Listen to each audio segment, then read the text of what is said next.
I know what you did. What are you talking about? Don't play dumb with me. This is a misunderstanding. You can't hide from this.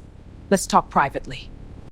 Oh my goodness, I'm so sorry. Oh dear. Oh, it's all right. It's all right. Here, take this. Thank you, sir. I'm so embarrassed. Belki dog taps.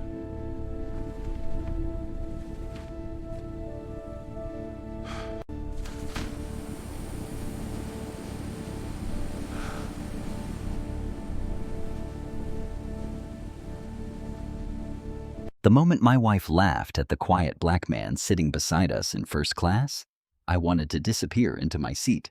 But when a senior flight attendant leaned down, smiled warmly, and said, "Welcome back, Mr. Bennett. It's an honor to have you with us again," my heart nearly stopped. I knew that name. Our company's future depended on someone named Bennett, and my wife had just humiliated him before the plane had even left the ground. I had no idea that one careless sentence would unravel everything my family had spent 35 years building. If this story touches you, I'd love to know what you would have done in my place. Please like the video. If you enjoy heartfelt stories like this, subscribe so you won't miss what happens next. And leave a comment telling me where you're watching from and what time it is in your part of the world. I'd truly enjoy reading every one of your thoughts. The woman sitting beside me on that airplane was not the same woman I had married 35 years earlier. When I first met Sophia Reed, she was 22, working the front desk at a small community clinic outside Pittsburgh. I was 25 and had just started as a junior accountant at Reed Industrial Systems, the manufacturing company my father had founded in a rented warehouse with 6 employees and 2 second-hand machines. Back then, Sophia did not care what kind of car a person drove or what name appeared on the label inside a coat. She packed extra sandwiches for homeless patients who came into the clinic during winter. She remembered the birthdays of elderly people who had no family nearby. On our third date, she gave her gloves to a woman waiting at a bus stop because the woman's hands were trembling from the cold. That was the Sophia I fell in love with. We married in a modest church with folding chairs in the reception hall and flowers arranged by my mother. Our honeymoon was 3 nights at a roadside inn near Lake Erie because that was all we could afford. We laughed about the noisy heater, ate takeout pizza on the bed, and promised each other that money would never decide whether we were happy. For the first 10 years, we lived carefully. Our first home was a narrow 2-bedroom house with peeling paint and a basement that flooded every spring. Sophia worked full-time while I spent long evenings trying to help my father keep the company alive. When our daughter Emily was born, we took turns staying awake because we could not afford regular childcare. Sophia never complained. She clipped grocery coupons at the kitchen table. She wore the same winter coat for 8 years. When my father suffered a heart attack and the business nearly collapsed, Sophia took money from the small savings account she had built for a better car and handed it to me. "Save the company," she said. "People are depending on you." I never forgot those words. At least I thought I never had. Reed Industrial Systems eventually grew from a struggling regional factory into one of the country's leading manufacturers of advanced electrical components. We supplied equipment for hospitals, public transportation systems, and renewable energy projects across the United States. Success did not arrive all at once. It came slowly through missed holidays, sleepless nights, bank loans, and more than one moment when I thought we might lose everything. But by the time Emily entered high school, our lives had changed. We moved from our small house into a stone estate in Sewickley. Sophia stopped shopping at neighborhood stores and began traveling to New York for clothes. Invitations arrived from charity boards, private clubs, and political fundraisers. At first, I was proud of her. She knew how to make people feel welcome. She could enter a crowded ballroom and remember every person's name. Her confidence helped me during business events, where I often felt uncomfortable. Then, almost without my noticing, confidence became something else. Sophia began dividing people into categories. There were people she wanted to impress, people she considered useful, and people she barely seemed to notice. She complained when restaurant staff did not recognize us. She judged women by their handbags and men by their watches.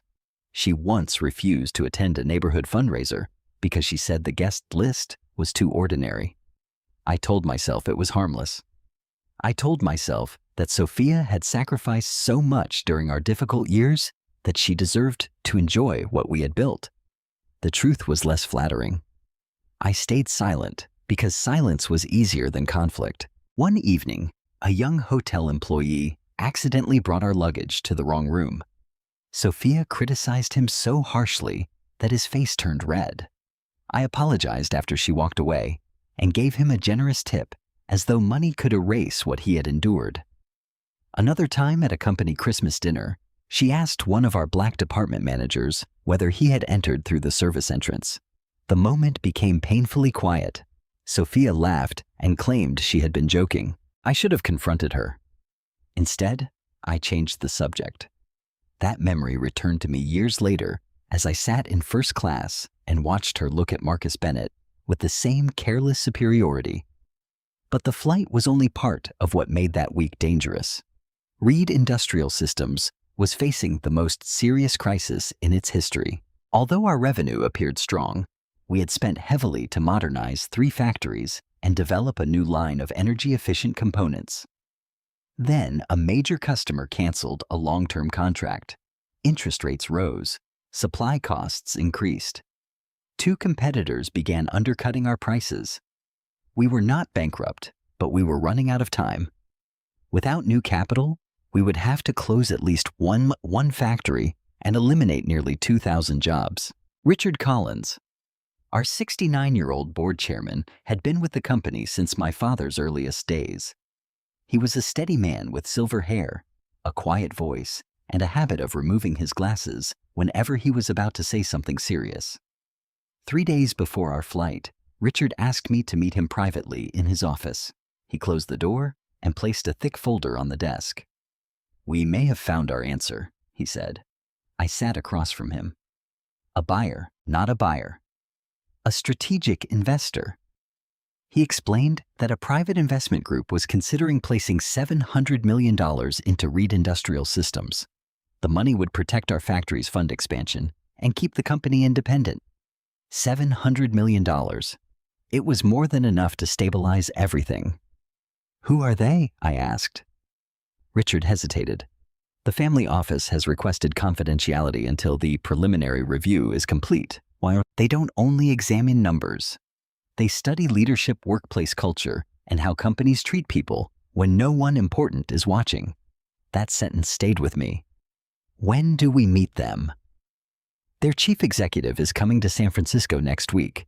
You and Sophia are already attending the West Coast Leadership Conference. I want you there when the negotiations begin." I nodded, assuming the meeting would take place after our arrival. I had no idea the evaluation might already have started. Before I left his office, Richard stopped me. "Daniel, this is not merely another deal. If we lose this investor, the board may have no choice but to begin closing facilities." I thought about our factory workers in Ohio, Pennsylvania, and Michigan. Many were second or third generation employees. Their mortgages, health insurance, and children's futures depended on decisions made in rooms they would never enter. "I understand," I said. But I did not understand, not fully. I did not know the investor's name. I did not know that the quiet man who would soon sit near us in first class had spent months reviewing our company.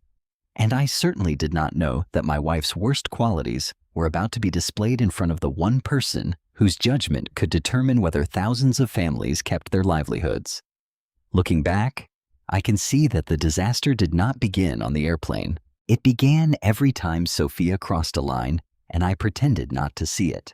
It began every time I apologized behind her back, instead of challenging her to her face. By protecting the peace inside my marriage, I had allowed something dangerous to grow inside our family. And on the morning of our flight to San Francisco, that silence was finally about to cost us more than I ever imagined. The morning of our flight began with the kind of polished calm that makes disaster feel impossible. Sophia and I arrived at John F. Kennedy International Airport shortly after 6. The terminal was already crowded with business travelers, families, and airport employees moving quickly beneath the bright overhead lights. Sophia wore a cream-colored designer coat, dark glasses, and a silk scarf she had bought in Paris. She moved through the terminal as though the crowd should naturally part for her. I carried my briefcase in one hand and our travel documents in the other. "Did you confirm the car in San Francisco?" she asked. "Yes." "And the suite?" "Yes, Sophia." She glanced toward the first-class security lane. "Good." I refuse to spend 20 minutes standing behind people who don't know how to prepare. Her words were not loud, but they were loud enough for an older couple nearby to hear. The woman looked down at her shoes. The man placed a protective hand on her back. I felt the familiar discomfort rise inside me. There had been a time when I would have gently challenged Sophia. Somewhere along the way, I had learned to swallow my objections before they became arguments. We moved through security and entered the airline lounge. Sophia immediately complained that our preferred table near the windows was occupied. A young mother was sitting there with a sleeping child against her shoulder. "There are plenty of other seats," I said quietly. "That isn't the point," Sophia replied. "We paid for access to certain standards." I looked at her, wondering when comfort had become something she believed other people were stealing from her. Before I could answer, my phone vibrated. It was a message from Richard Collins. Board review moved forward. Investor arriving as scheduled. Please be prepared for a difficult discussion after landing. I read it twice. Sophia noticed my expression. Bad news. Richard says the investor meeting is still happening. That sounds like good news. It could be, but he says the discussion may be difficult. Sophia stirred sweetener into her coffee. Investors always pretend to be difficult. They want everyone to think their money makes them special. I almost laughed at the irony. Instead, I placed the phone back in my pocket. Our boarding announcement came 20 minutes later. At the gate, first-class passengers were invited to board before the main cabin. Sophia stood immediately, even though we were only a few steps from the entrance. That was when I first noticed the man who would change our lives. He stood near the edge of the boarding area wearing a charcoal gray jacket, a simple white shirt, and dark trousers. He carried one leather travel bag and no visible assistant security detail or expensive display of wealth. He appeared to be in his early 50s, with closely cropped hair, a neatly trimmed beard, and a calm, observant expression. Nothing about him demanded attention, yet something about him held it. An elderly woman ahead of us struggled to lift a small suitcase after dropping the handle. Before anyone from the airline could reach her, the man stepped forward. "May I help you with that?" he asked. His voice was warm and respectful. "Oh, thank you," the woman said. "My shoulder isn't what it used to be." He lifted the suitcase easily and carried it toward the gate. He did not perform the gesture for praise. He simply helped her waited until an employee took the bag and then stepped back into line. Sophia watched him with narrowed eyes. "That's clever," she whispered. "What is making sure everyone notices how helpful he is?" I turned toward her. Maybe he was simply being kind. Sophia gave me a patient smile, the kind she used when she believed I was being naive. "Daniel, people rarely do anything without a reason." The gate agent scanned our boarding passes. "Welcome aboard, Mr. and Mrs. Reed." Sophia smiled with satisfaction and walked onto the jet bridge. The man followed several passengers behind us. Inside the first-class cabin, our seats were in the second row. Sophia had the window seat. I sat beside her across the aisle from another pair of seats. The quiet man entered moments later. He paused to thank the flight attendant who greeted him, then placed his bag in the overhead compartment without asking anyone to do it for him. His seat was directly across the aisle from mine. Sophia looked at his boarding pass, then at the seat number above him. Her expression changed. She leaned closer to me and whispered, "That can't be right. What can't his seat?" I stared at her. "He just scanned a valid boarding pass." She ignored me. As the man sat down, Sophia turned slightly toward him. "Excuse me," she said. He looked up. "Yes? These are first-class seats. I'm aware." Her smile was thin and overly polite. "I only mention it because passengers sometimes enter through the wrong door. Economy is farther back." For a second, I could not breathe. The man glanced toward the curtain behind us, then back at Sophia. I believe I'm where I'm supposed to be. His tone was calm. Not defensive, not angry. Sophia tapped one manicured finger against her armrest. Perhaps you should check your ticket. He held up the boarding pass without unfolding it fully. Seat 2D. That was the seat beside him. A few nearby passengers looked away, pretending not to listen. The elderly woman he had helped earlier was seated several rows behind us. She stared toward Sophia with visible disappointment. I leaned across the aisle. I'm sorry, I said. There's no need for you to explain anything. The man studied my face for a moment. No apology necessary, he said. We all make assumptions. His choice of words struck me harder than an accusation would have. Sophia crossed her arms. I wasn't making an assumption. I was trying to prevent confusion. The man nodded once. Of course. Then he opened a small notebook and began reading. His composure unsettled Sophia more than anger would have. She was accustomed to people apologizing, shrinking, or matching her aggression. This man did none of those things. He simply denied her the conflict she seemed to expect. The flight attendant offered pre-departure drinks. Champagne, Sophia said. Water, please, the man replied. The attendant smiled at him. Still or sparkling, sir? Still is perfect. Thank you, Natalie. The flight attendant paused. You remembered my name. You helped my mother on a flight last year. She still talks about your kindness. Natalie's face softened. I remember her. She was traveling to Denver. That's right. Sophia glanced at me. Apparently he collects airline employees, she whispered. I looked at her in disbelief. Sophia, stop. The sharpness in my voice surprised both of us. Her eyes narrowed. Excuse me, you embarrassed him for no reason. I asked a question. You suggested he didn't belong here. She lowered her voice. Why are you making this into something it isn't?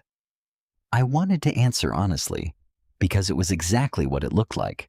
Because I had watched her judge people by clothing accents, job titles, and skin color for years. Because the stranger across the aisle had shown more dignity in 3 minutes than we had shown him. But the cabin door was still open. Passengers were settling into their seats.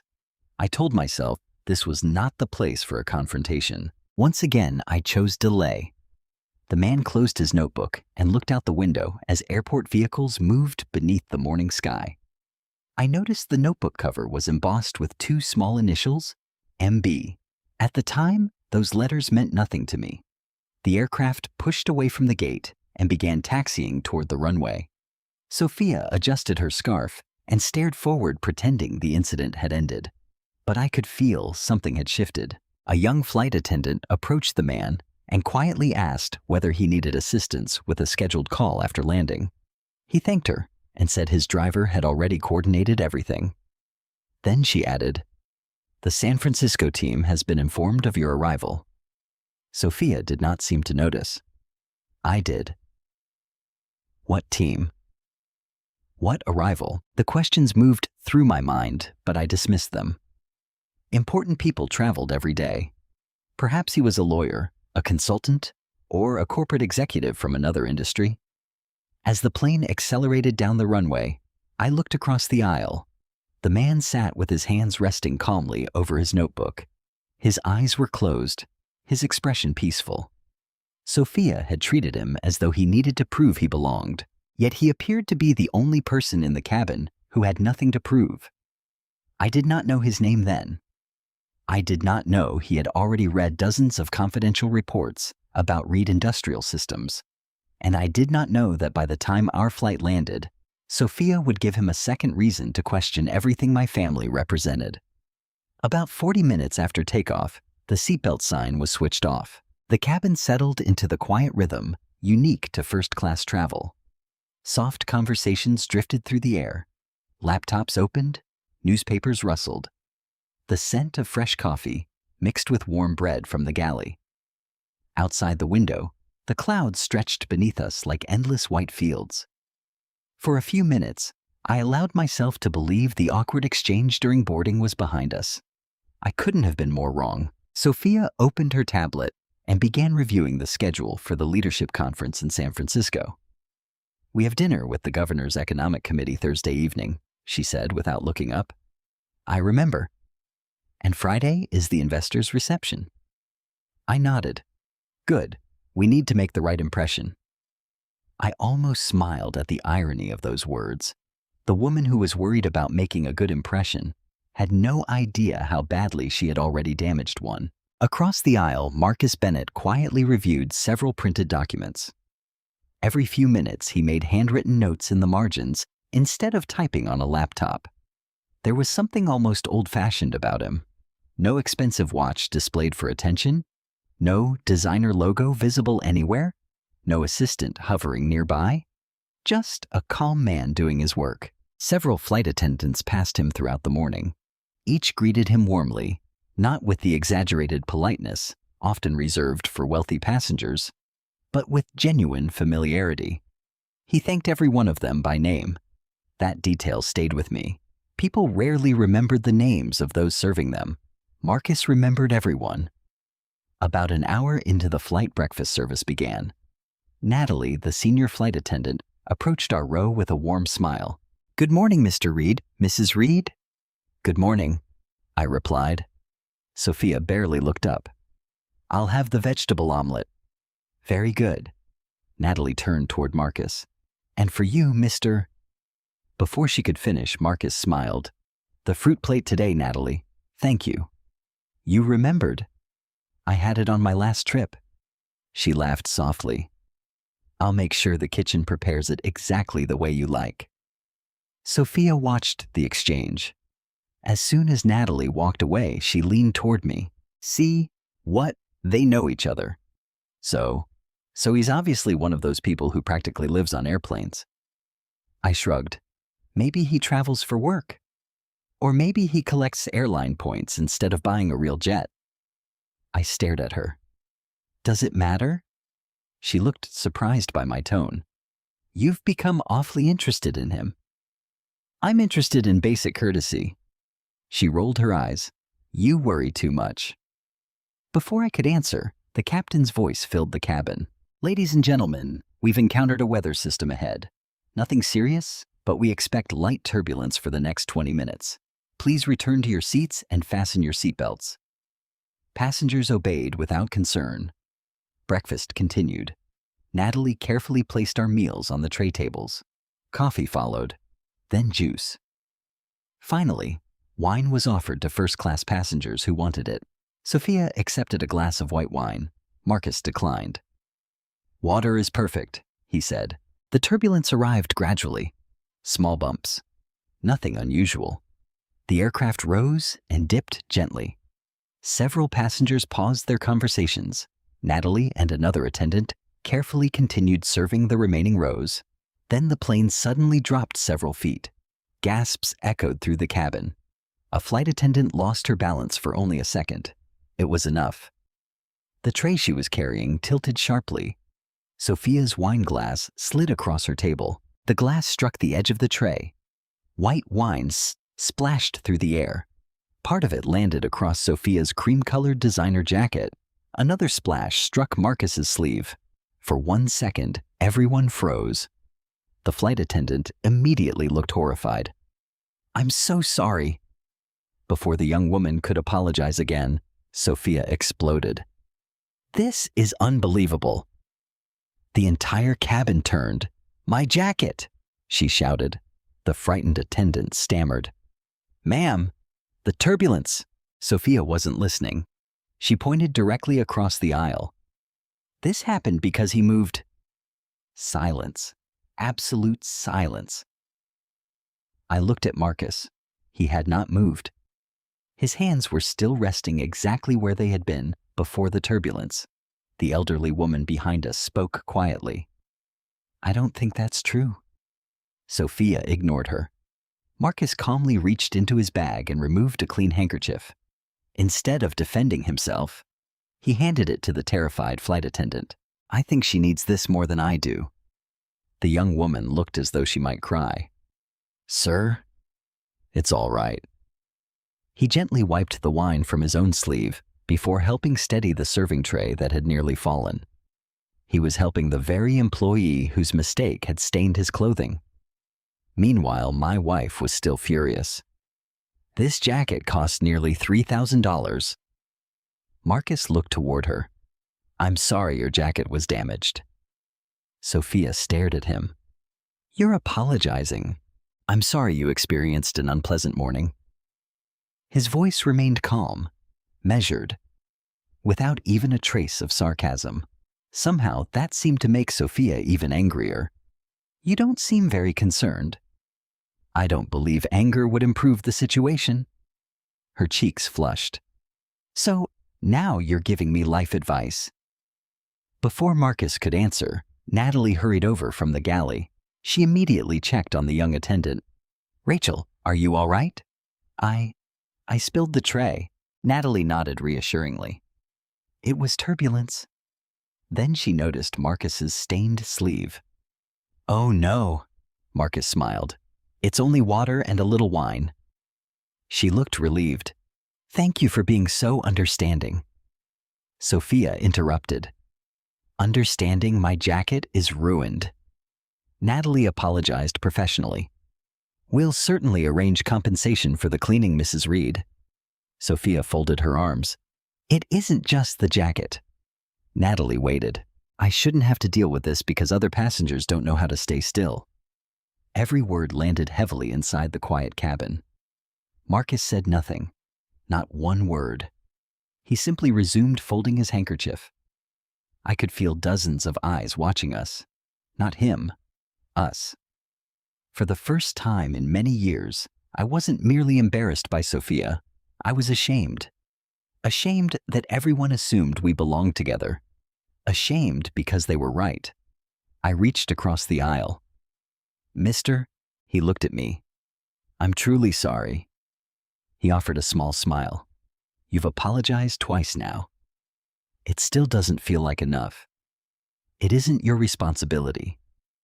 His kindness somehow made everything worse because he refused to make me feel like his enemy. Natalie quietly escorted Rachel toward the galley to let her compose herself. As they disappeared behind the curtain, I overheard Rachel whisper, I've never been treated like that. Natalie answered softly, You did nothing wrong. Sophia pretended not to hear. She spent the next 20 minutes complaining about airline service expensive clothing and declining standards. No one joined the conversation. Even the businessman seated in front of us quietly put on headphones. Across the aisle, Marcus returned to reviewing his documents, as though none of it had happened. His calmness fascinated me. If someone had humiliated me publicly for something I hadn't done, I wasn't sure I could have remained so composed. An hour later, the turbulence had completely passed. The cabin was peaceful again. Natalie emerged carrying fresh coffee. Instead of beginning service immediately, she walked directly to Marcus. She leaned down slightly and spoke quietly enough that most passengers couldn't hear. But I could. I've already informed the San Francisco hospitality team that you'll be arriving on schedule. Marcus nodded. Thank you. And Mr. Bennett. She smiled warmly. We're always honored to have you fly with us. Mr. Bennett. The name reached my ears like the first crack of thunder before a storm. Bennett. Why did that sound so familiar? I searched my memory. Board meetings, financial reports, Richard Collins, a confidential investor. The Bennett. No, surely not. It couldn't be. I stared across the aisle at the quiet man who had just endured public humiliation without raising his voice. My heartbeat began to quicken. Somewhere deep inside me, a terrible realization was beginning to form. But I wasn't ready to believe it. Not yet. For the next several minutes, I couldn't concentrate on anything in front of me. The name echoed in my head. Bennett. Where had I heard it so many times? Sophia had finally stopped complaining. She was scrolling through photos on her phone, occasionally checking whether the wine stain on her designer jacket had faded after the club soda treatment the crew had provided. Meanwhile, I wasn't looking at the stain on her jacket. I was looking at the man across the aisle. Marcus Bennett sat quietly reading a financial report. Every now and then, he underlined a sentence with a fountain pen instead of highlighting it electronically. There was something deliberate about everything he did. He never rushed, never tried to draw attention to himself. The more I watched him, the more uneasy I became. Suddenly, another memory surfaced. Richard Collins, his office, 3 weeks earlier. The Bennett family office has a reputation unlike any investor I've ever worked with. At the time, I hadn't paid much attention to the surname. I'd been focused on the $700 million. Now, the name refused to leave my mind. I reached into the seat pocket and pulled out my phone. There was no internet connection yet, but I had downloaded several board presentations before leaving New York. I opened the folder marked Strategic Investment Review. Slide after slide appeared. Projected cash flow, expansion plans, debt restructuring, projected employment growth. Then I reached the final pages. There it was, a confidential presentation. Across the top of the page in bold blue letters, potential strategic partner, the Bennett family office. I felt the blood drain from my face. Sophia glanced toward me. "What are you staring at?" I didn't answer. Instead, I opened the next page. The Bennett family office. Estimated assets under management. Over $25 billion. Primary investments. Technology. Healthcare. Advanced manufacturing. Infrastructure. Renewable energy. Then another line. Chief Executive Officer. Information confidential. Until formal introduction. No photograph. No biography. Only a note. Final representative to attend negotiations in San Francisco. My hands became cold. Could it actually be him? No. There had to be thousands of people named Bennett. I looked up again. Marcus was helping the elderly woman behind us retrieve a dropped magazine. Again. Quietly. Without expecting recognition. It reminded me of something Richard had said. They never announce who they are. I swallowed. Another memory. Richard had continued speaking that afternoon. The Bennett organization has an unusual philosophy. What philosophy? I had asked. They believe balance sheets tell you what a company earns. He paused. But character tells you what a company deserves. At the time, I had thought it sounded like one of those inspirational quotes executives liked repeating. Now, it no longer sounded inspirational. It sounded terrifying. Because if Marcus Bennett truly belonged to that family, then the last 2 hours had become something far more serious than an embarrassing flight. They had become an evaluation, not of quarterly profits, not of factory performance, of us. The realization settled over me like ice. I turned toward Sophia. "Can I ask you something?" She looked up. "What?" "If you found out someone was more important than you thought?" She smiled. "I usually already know who's important." "What if you didn't?" She shrugged. "Then I'd adjust." I hesitated. "What if the gentleman across the aisle were connected to our company?" Sophia laughed. "You've been watching too many business dramas." "I'm serious." "So am I." She leaned closer. "Daniel's successful people don't dress like that." I stared at her. What does that even mean? He doesn't look like someone worth $700 million. I almost corrected her. $700 million wasn't his wealth. It was the investment. Richard had implied the Bennett organization controlled far more than that. Sophia continued. Really wealthy people travel with assistants. Marcus had boarded alone. They wear expensive watches. Marcus wore none. They let everyone know who they are. Marcus had done exactly the opposite. I slowly realized something remarkable. Everything Sophia believed about successful people, Marcus contradicted, and somehow that made him seem even more credible. About 30 minutes before landing, the captain announced our descent into San Francisco. Passengers began organizing their belongings. Laptops disappeared into bags. Window shades opened. The sunlight poured into the cabin. Natalie walked through first class one final time. She stopped beside Marcus. "Mr. Bennett." "Yes. I wanted to personally thank you." He smiled. "For what?" "The aviation scholarship program." My ears sharpened immediately.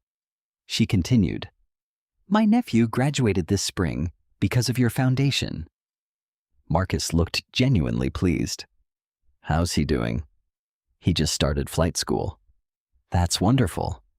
"I don't think he would have had that opportunity otherwise." Marcus shook his head gently. "He earned it." "No, sir." Her voice grew emotional. "You gave hundreds of families opportunities they never could have afforded." Marcus seemed almost uncomfortable receiving praise. "I'm glad it helped." Then Natalie added the sentence that changed everything. "The Bennett family office has changed so many lives." Time stopped. Not inside the airplane, inside me. The Bennett family office, not just Bennett, the Bennett family office. Exactly the words from Richard's presentation. I looked down at my phone, then back at Marcus, then back at the presentation. Every piece fit, every single piece. My breathing became shallow. Sophia noticed. "Daniel." I couldn't answer. She looked concerned. "What's wrong?" I slowly turned the phone toward her. She glanced at the screen. "So, read the name." She frowned. "Bennett." The whole name. She read more carefully. "The Bennett family office." Still nothing. Then I quietly nodded toward Marcus. Understanding spread slowly across her face. "No." "Yes." "No." "I think so." She laughed nervously. "You're making assumptions." I almost smiled. Assumptions. The irony wasn't lost on me. Before I could respond, Natalie spoke once more. "We're looking forward to seeing you again this afternoon, Mr. Bennett." "So am I," Marcus replied. "I hear today's meeting is an important one." "It certainly is." Meeting. This afternoon. San Francisco. Everything aligned perfectly. Sophia's smile disappeared. She looked from Marcus to me, then back again. "You think?" "I don't think," I whispered. "I know." Her face lost its color. For the first time since boarding the aircraft, genuine fear appeared in her eyes. "What do we do?" I didn't answer immediately, because I honestly didn't know. How do you apologize to a man after insulting him because you believed he didn't belong? How do you undo prejudice once it's already been displayed? How do you explain that your wife isn't really the person she appeared to be, when deep down, you're no longer certain that's true? The aircraft touched down smoothly. The wheels met the runway with a gentle bump. Passengers applauded quietly. Normally, I loved that moment. This time, I dreaded what came next. As we taxied toward the terminal, my phone vibrated. The moment we regained signal, dozens of notifications appeared. One email stood at the top, from Richard Collins. Subject, "Are urgent." I opened it immediately. "Daniel. Our guest has arrived in San Francisco. His vehicle is already waiting. The entire board will meet him at headquarters at 2 p.m. Please make every effort to be there on time. This meeting will determine the future of Reed Industrial Systems. His name is Marcus Bennett." I closed my eyes. There it was. No more doubt. No more hope that this had all been a misunderstanding. When I looked up again, Marcus had already picked up his bag. He stood patiently in the aisle, waiting for the passengers ahead of him to leave first.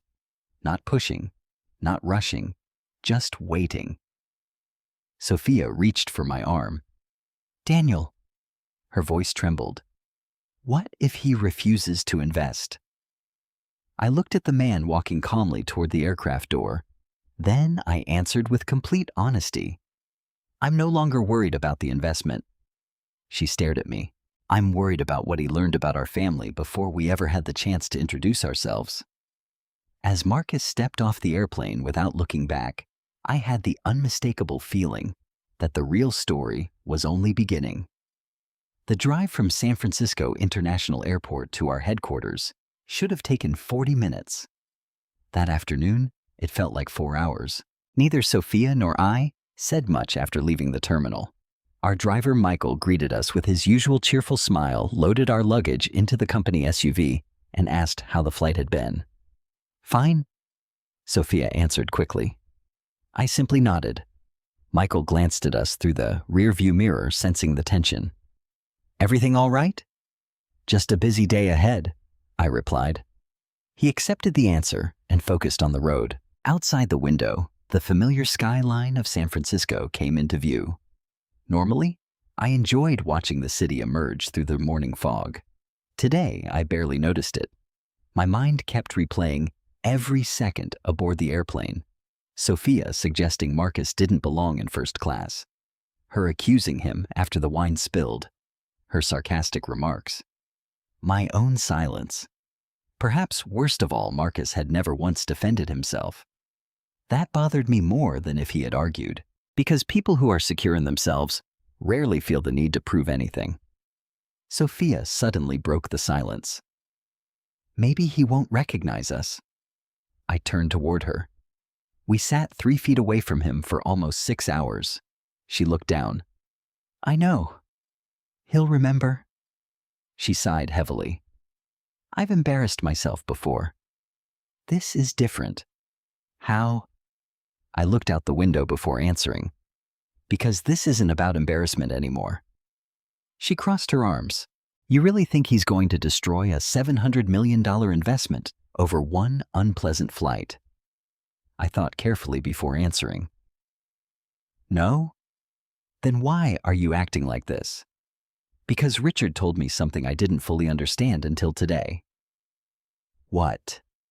"He said the Bennett family office invests in people before it invests in companies." Sophia didn't respond. For the first time in years, she seemed uncertain. Not defensive, uncertain. It was a small but noticeable difference. When we arrived at Reed Industrial Systems headquarters, the atmosphere inside the building felt completely different from an ordinary business day. Receptionists stood straighter. Security officers greeted arriving executives by name. Assistants hurried through the lobby carrying presentation folders. Everyone knew today mattered. Richard Collins had built this company alongside my father for more than 40 years. If Richard appeared nervous, everyone else became nervous too. The elevator doors opened onto the executive floor. Richard was already waiting outside the boardroom. The moment he saw me, he walked over. "Daniel." His handshake was firm. "You made it." I came straight from the airport. His eyes shifted toward Sophia.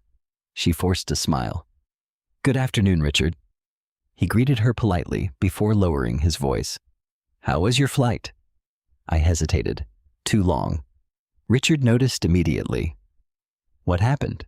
I looked toward the conference room. "Can we speak privately?" His expression changed. Without another word, he led me into his office and quietly closed the door. For several seconds, neither of us spoke. Finally, Richard asked, "Tell me." I took a slow breath. "The investor?" "Yes, I met him." Richard's eyebrows lifted. "Already?" "He was on our flight." Richard smiled. "Well, that's fortunate." "It doesn't feel fortunate." The smile disappeared. "What do you mean?" I told him everything.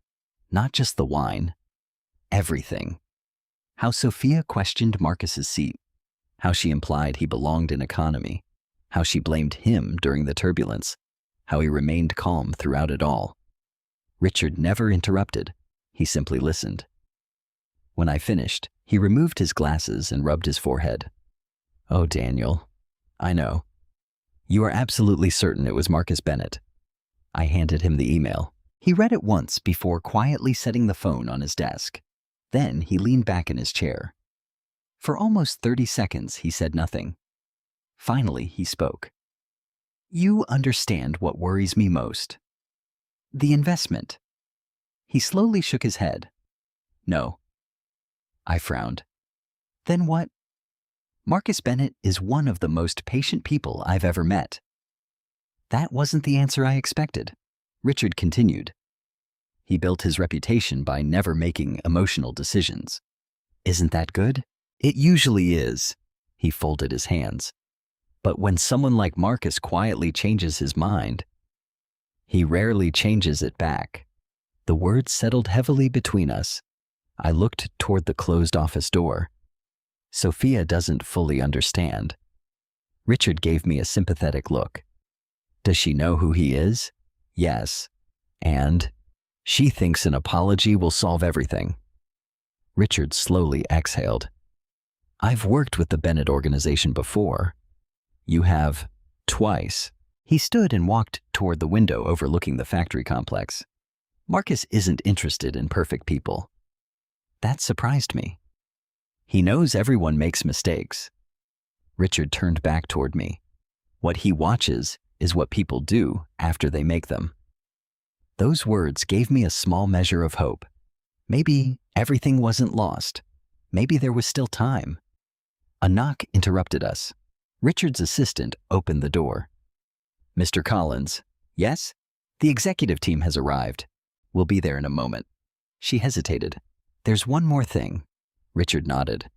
Our guest has arrived early. The room suddenly felt smaller. Already? Richard asked. Yes. Where is he? In the executive lounge. Richard looked toward me. He always arrives early. The assistant added one more sentence. He's been speaking with employees in the lobby. Richard smiled faintly. Of course he has. After she left, I looked confused.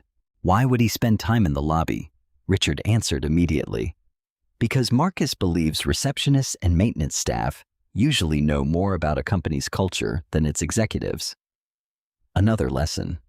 Another reminder that he evaluated people differently than most investors. Richard straightened his tie. Come on. As we walked toward the boardroom, I noticed Sophia standing beside Emily.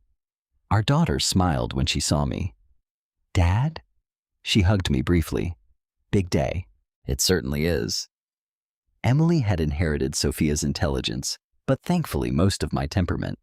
At 34, she had recently become vice president of operations after years of proving herself inside the company, rather than relying on family connections. What did Richard say? She asked quietly. Before I could answer, Sophia spoke. Everything will be fine. Her voice sounded confident, too confident. Emily looked between us. Something happened on the flight. It wasn't a question.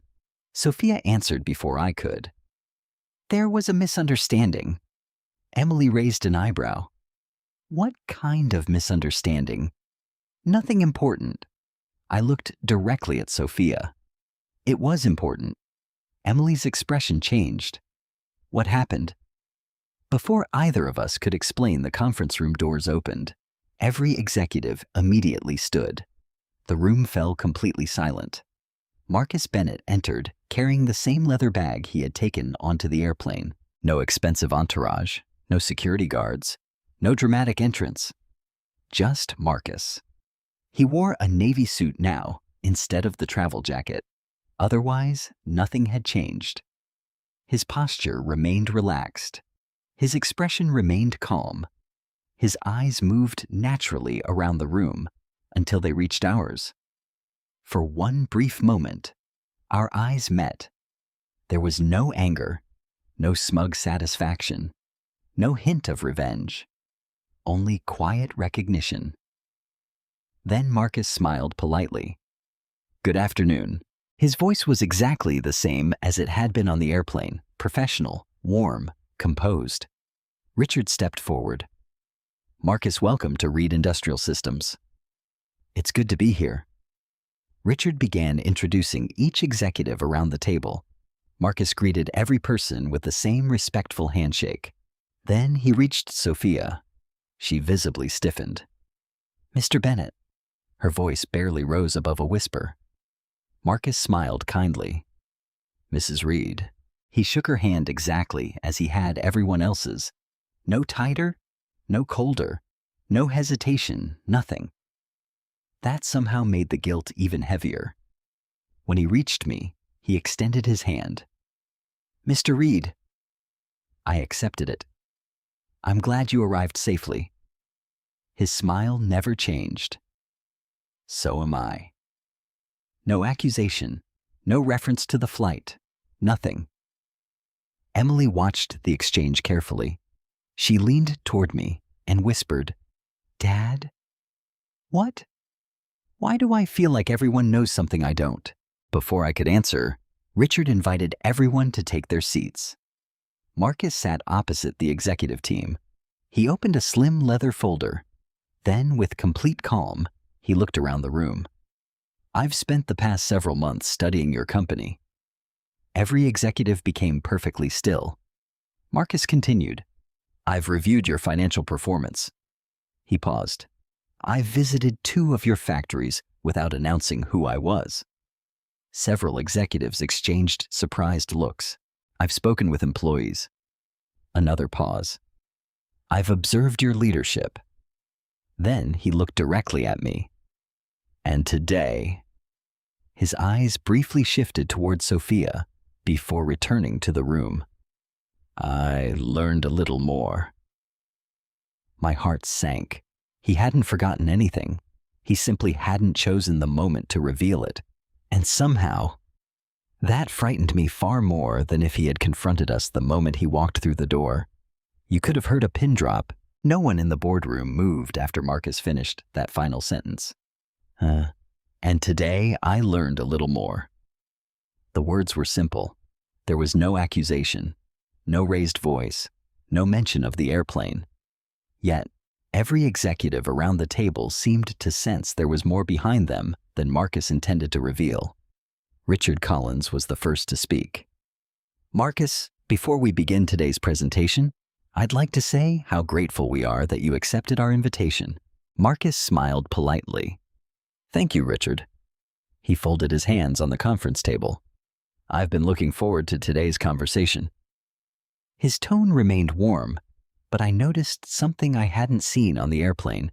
He wasn't merely listening anymore. He was observing. Every glance around the room felt deliberate. Every reaction seemed to matter. Richard introduced each board member one by one. Marcus stood to shake every person's hand. He greeted our chief financial officer, our general counsel, our head of manufacturing. Every introduction lasted only a few seconds, but Marcus somehow made each executive feel seen. Then Richard turned toward my family. "I believe you've already met Daniel and Sophia Reed." Marcus looked at us with the same calm expression he had worn throughout the flight. "Yes." Nothing more. Not a single unnecessary word. He shook my hand first. His grip was firm, professional, neither friendly nor cold. When he reached Sophia, she hesitated before extending her hand. "I'm glad to see you again." Marcus gave a courteous nod. "It's good to see you as well, Mrs. Reed." Again. Nothing. No reference to first class, no mention of the spilled wine, no reminder that she had questioned whether he belonged there. His restraint somehow made Sophia even more uncomfortable. I could see it in the way she avoided his eyes. Emily watched the exchange with growing confusion. She leaned toward me. "Dad?" I whispered back. "I'll explain later." Her eyes narrowed. "There definitely is something." Before I could respond, Richard invited everyone to sit. Marcus placed a thin leather portfolio in front of him. Instead of opening financial documents immediately, he looked around the room. "I've read every quarterly report your company has produced over the past 5 years." Several executives smiled proudly. "I've also reviewed your operational plans." Our chief financial officer nodded confidently. Marcus continued, "They're impressive." The tension eased slightly. Richard smiled. "I appreciate hearing that." Marcus nodded. "Your engineers are exceptional." "Our manufacturing facilities are among the best I've toured." "The innovation pipeline is stronger than many Fortune 500 companies." I noticed several executives relaxing. Perhaps this meeting would go better than I'd feared. Then Marcus closed the folder. However, every smile disappeared. I didn't come to San Francisco because of your financial statements. Silence returned. I came because I invest in leadership. His eyes slowly moved around the room. Money is easy. Nobody spoke. Buildings can be expanded. Still silence. Technology becomes outdated. Another pause. But leadership, he rested both hands on the table, determines whether every other investment survives. Richard nodded thoughtfully. I couldn't agree more. Marcus smiled. I'm glad. He looked toward the presentation screen. I'd like to begin with a question. Richard gestured toward him. Please. Marcus looked directly at the board. How would each of you describe your company culture? The question seemed simple. Our human resources vice president answered first. We believe in integrity. The CFO added respect. Another executive said innovation. Emily contributed accountability. Marcus wrote each answer on a legal pad. Then he looked toward me. Daniel. I hesitated. The words caught in my throat. What could I honestly say after the morning we'd just experienced? Finally, I answered. I'd like to believe we treat people with dignity. Marcus nodded slowly. I'd like to believe that too. The sentence wasn't hostile. Yet, it struck me harder than open criticism would have. Sophia shifted uncomfortably beside me. Marcus turned toward her. Mrs. Reed. Everyone around the table looked in her direction. She forced a confident smile. I believe successful companies are built on excellence. Marcus wrote the word down. Excellence. Then he looked back up. How do you define excellence? Sophia answered without hesitation. High standards. What kind? The best employees. Marcus nodded. The best according to whom? She paused. Our leadership. Marcus smiled politely. And how do leaders decide who's best? Sophia looked surprised by the question. Performance. Only performance. She hesitated. I suppose professionalism. Marcus continued calmly. What does professionalism look like? Nobody moved. The room had transformed into something that no longer resembled an investment meeting. It felt like an examination. Sophia searched for the right words. It means carrying yourself appropriately. Marcus nodded once more. And how do you recognize that? The question lingered. For the first time since I'd known her, Sophia genuinely didn't know what to say. Marcus didn't rescue her. He simply waited.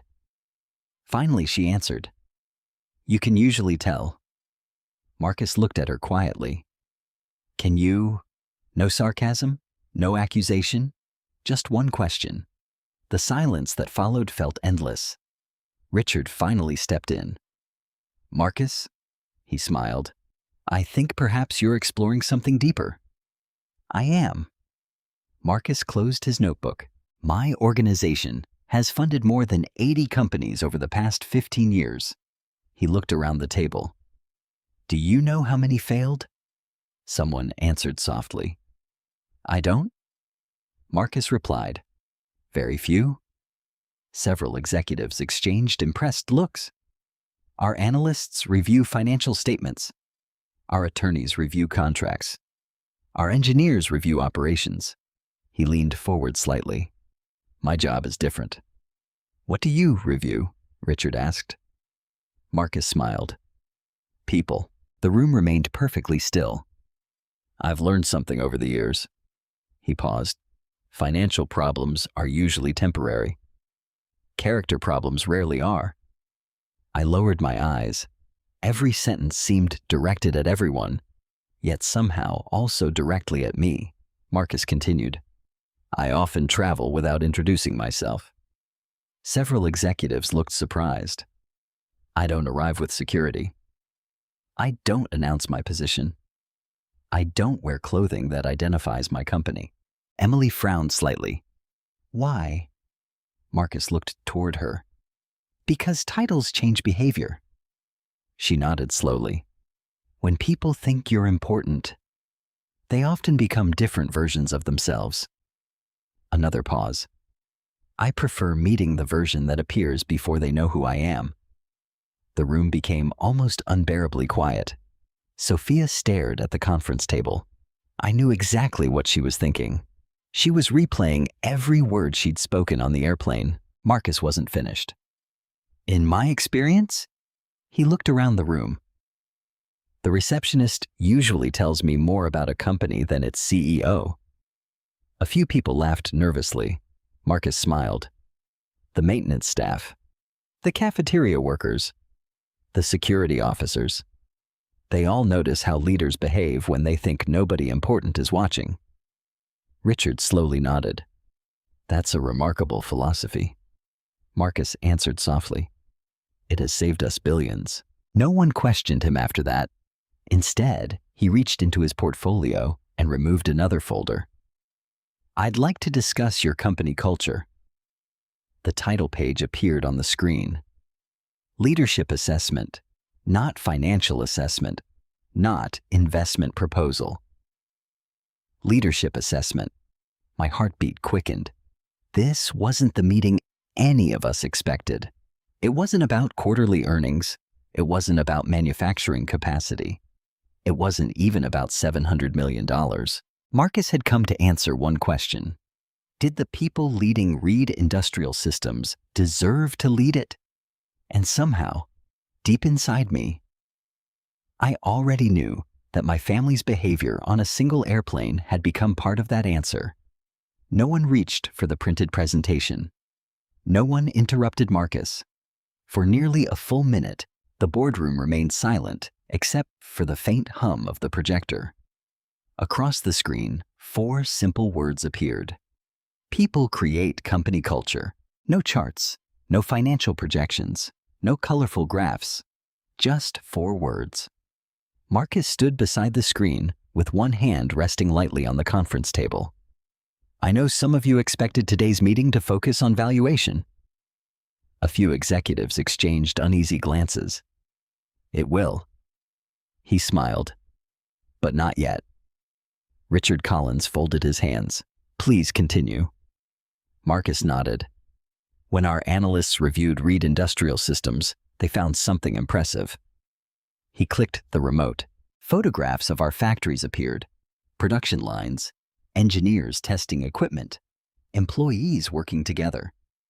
Your manufacturing quality ranks among the best in North America. Another click. Our financial controls are disciplined. Another. Research and development spending is ahead of your competitors. Several board members smiled again. The compliments were genuine. Then Marcus stopped advancing the slides. But businesses don't fail because machines suddenly stop working. He looked around the room. They fail because people stop trusting each other. That sentence landed heavily. I had spent almost 4 decades studying numbers. Marcus had spent his career studying people. Suddenly, I understood why Richard respected him so much. Marcus walked slowly around the room instead of remaining behind the podium. I'd like to ask another question. He looked toward our chief financial officer. If your best engineer resigned tomorrow, how difficult would that be? The CFO answered immediately. Very difficult. Marcus nodded. What if your best customer left? Even worse. Marcus smiled. And what if your employees slowly stopped believing their leaders deserved respect? No one answered, because no spreadsheet could measure that. Marcus continued walking until he reached the large windows overlooking our primary manufacturing campus. Hundreds of employees were working below. They're the real company. He pointed toward the production floor. Not us. He turned back. We simply make decisions. They create value. I noticed Emily writing notes. She wasn't pretending. She was genuinely listening. Sophia, on the other hand, had become unusually quiet. Normally, she contributed confidently during executive meetings. Today, she hadn't spoken in nearly 20 minutes. Marcus returned to his seat. I'd like to share a story. Everyone focused on him. Several years ago, our organization considered investing in another manufacturing company.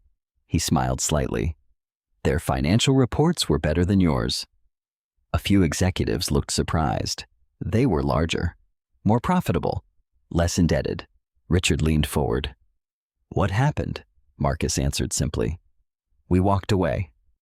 Why? Marcus paused. I visited one of their facilities without announcing who I was. The room grew still again. I arrived wearing ordinary clothes. I parked in the employee lot. I entered through the same entrance everyone else used. He folded his hands. One supervisor looked at me and immediately assumed I was applying for an hourly position. No one spoke. He never introduced himself. He never asked whether I needed help. He simply pointed toward another building. Marcus smiled gently. I thanked him. I walked where he directed me. Emily finally asked, Were you offended? Marcus shook his head. No. What concerned me was how easily he dismissed someone he believed had no authority. He looked around the room. If respect depends on status, he let the sentence hang. Then it isn't respect. Silence. He continued. I later met their executive team. They were charming, professional, prepared. They treated me like royalty. Another pause. But I'd already seen who they were. Nobody moved. Marcus looked toward Richard. We declined the investment. Richard nodded thoughtfully. Did the company recover? Marcus answered quietly. They declared bankruptcy 3 years later. The room fell silent again. No one questioned the connection, because we all understood. Culture had destroyed what financial strength couldn't save. Marcus picked up a glass of water. I don't expect perfection. He took a sip before continuing. I've made mistakes. So have the leaders of every successful company we've invested in. He smiled. The difference is what happened afterward. His words stayed with me. What happens afterward? I couldn't stop thinking about the airplane. Marcus had made no mention of it. Not once. Yet every example seemed to point in the same direction. Character, humility, respect. Without warning, Marcus turned toward Emily. Ms. Reed? She looked up. Yes. I've read several reports about your operational improvements. Emily seemed surprised. You have? They're impressive. She smiled politely. Thank you. Marcus continued. I also noticed you spend one day each month working alongside production teams. Emily nodded. My father started that tradition? Marcus looked toward me briefly before returning to Emily. Why do you continue doing it? She answered honestly. Because I never want to make decisions about people I don't understand. Marcus smiled. Good answer. Then he asked another question. When was the last time you had lunch in the employee cafeteria? Emily blinked. Last week? What did you eat? She laughed softly. The tomato soup. And? She smiled. It needs more salt. Several people around the table chuckled. Marcus laughed too. So, you've actually been there? Emily nodded. I try to go often. Marcus made another note. Then he turned toward Sophia. Mrs. Reed. Every eye shifted toward her. When was the last time you visited one of your company's manufacturing plants? Sophia hesitated. I attend shareholder events. Marcus waited. I asked about the manufacturing plants. She searched her memory. I'm not involved in daily operations. Marcus remained calm. I understand. But you've represented Reed Industrial Systems at many public events. Yes. When was the last time you spoke with an assembly line employee? The room became painfully quiet. Sophia looked at me briefly before answering. I don't remember. Marcus simply nodded. No further questions. He didn't criticize her. He didn't embarrass her. He simply allowed the silence to answer for itself. I watched Sophia lower her eyes. For the first time since I'd known her, she looked genuinely uncomfortable, not because someone had challenged her, but because she had no honest answer. Richard gently cleared his throat. Marcus, yes? I assume all of these questions connect to your investment decision. They do. Richard nodded. Would you explain how? Marcus stood once more. My organization doesn't purchase companies. He looked around the room. We partner with people. He walked slowly toward the presentation screen. If I invest $700 million, he paused. I'm placing trust in the individuals who will spend it. He looked directly at every executive in turn. I need to know whether those individuals demonstrate the same values when nobody important is watching. My stomach tightened, because he had already watched us. Not in a boardroom, not during negotiations, on an airplane, where he believed no one knew who he was. Marcus clicked the remote again. A final slide appeared. Financial review. Excellent. Below it, operational review. Excellent. Then, leadership review in progress. The words hit me harder than any criticism. In progress. Not failed. Not approved. Still being decided. That meant there was still hope. But hope depended on something far more difficult than presenting strong financial results. It depended on whether we were willing to confront uncomfortable truths about ourselves. Marcus closed the presentation folder. I'd like to spend the remainder of today speaking privately with several members of your leadership team. Richard nodded.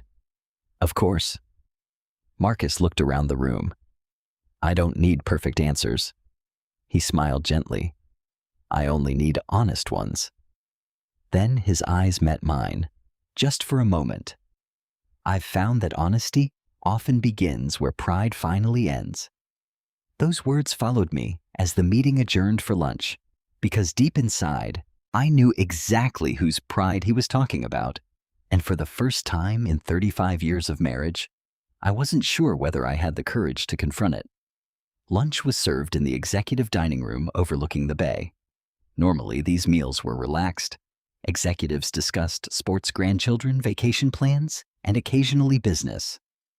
That afternoon, almost no one touched the beautifully prepared food. The room felt divided into invisible circles. Some people whispered, others stared quietly through the windows. Everyone was wondering the same thing. What exactly was Marcus Bennett thinking? Marcus, however, appeared completely at ease. He accepted a simple grilled salmon with vegetables, thanked the catering staff by name after reading their badges, and chose a seat near the middle of the table rather than at its head. It was another small detail that revealed something about him. He never positioned himself above anyone else.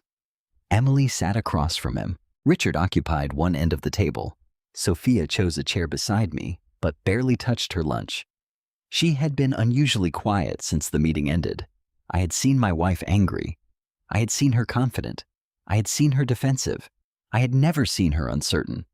Marcus broke the silence. Emily? She looked up. Yes. I read your proposal for modernizing the Ohio facility. Her eyes widened. You actually read that? I read every proposal submitted by senior leadership. Emily smiled nervously. I didn't expect that. Marcus returned the smile.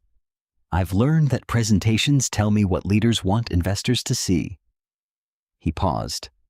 Their individual reports usually tell me who they really are. Emily nodded thoughtfully. I appreciate that. Richard looked toward Marcus. You've done far more homework than most investors. Marcus laughed softly. My team has. Then he added something unexpected. But I always verify their conclusions myself. How? Marcus looked around the table. By talking to people. He placed his fork down. Not executives. Employees.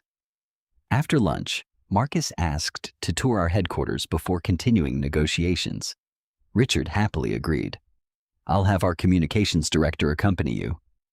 Marcus smiled. I'd actually prefer to walk. Richard looked surprised. Without a presentation? Without one. I'd simply like to meet people. Richard nodded. Of course. Within minutes, Marcus was walking through the building with only Richard, Emily, and me accompanying him. Sophia followed several steps behind. The first stop was reception. Karen, who had worked our front desk for nearly 18 years, immediately stood. "Good afternoon." Marcus extended his hand. "I'm Marcus Bennett." Karen smiled warmly.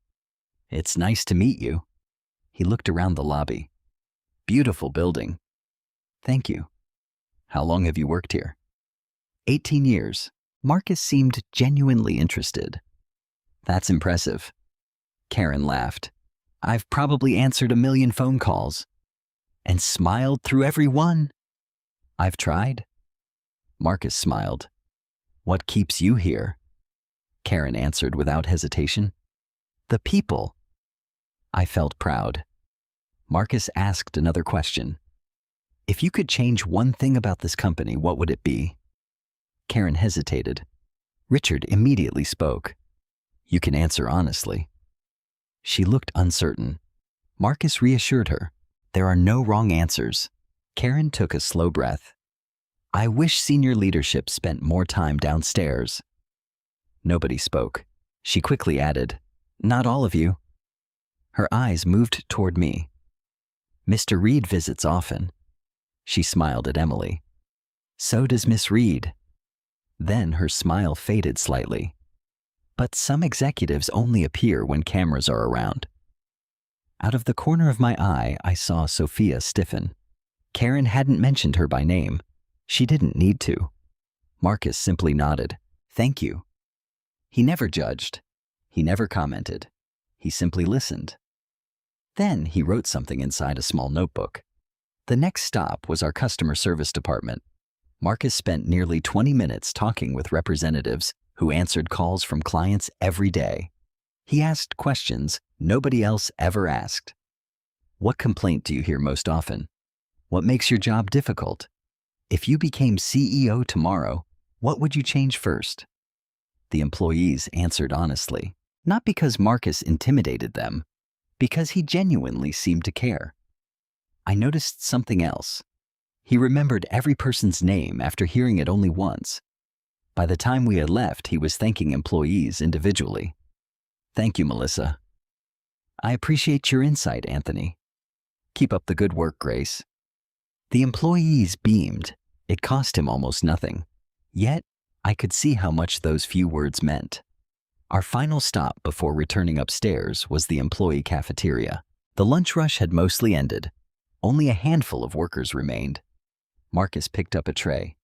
Sophia looked confused. "What are you doing?" "I'm getting coffee." "There are refreshments upstairs?" "I'm aware." He smiled politely. "I wanted this one." The cafeteria manager recognized me immediately. "Mr. Reed?" Then she looked toward Marcus. "Can I help you?" "A black coffee, please?"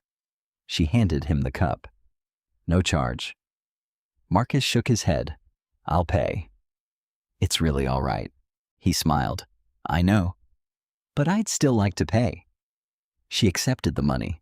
Another small thing. Another reminder that dignity often appeared in ordinary moments. As we turned to leave, an older janitor pushing a floor cleaning cart accidentally bumped into Marcus's shoulder.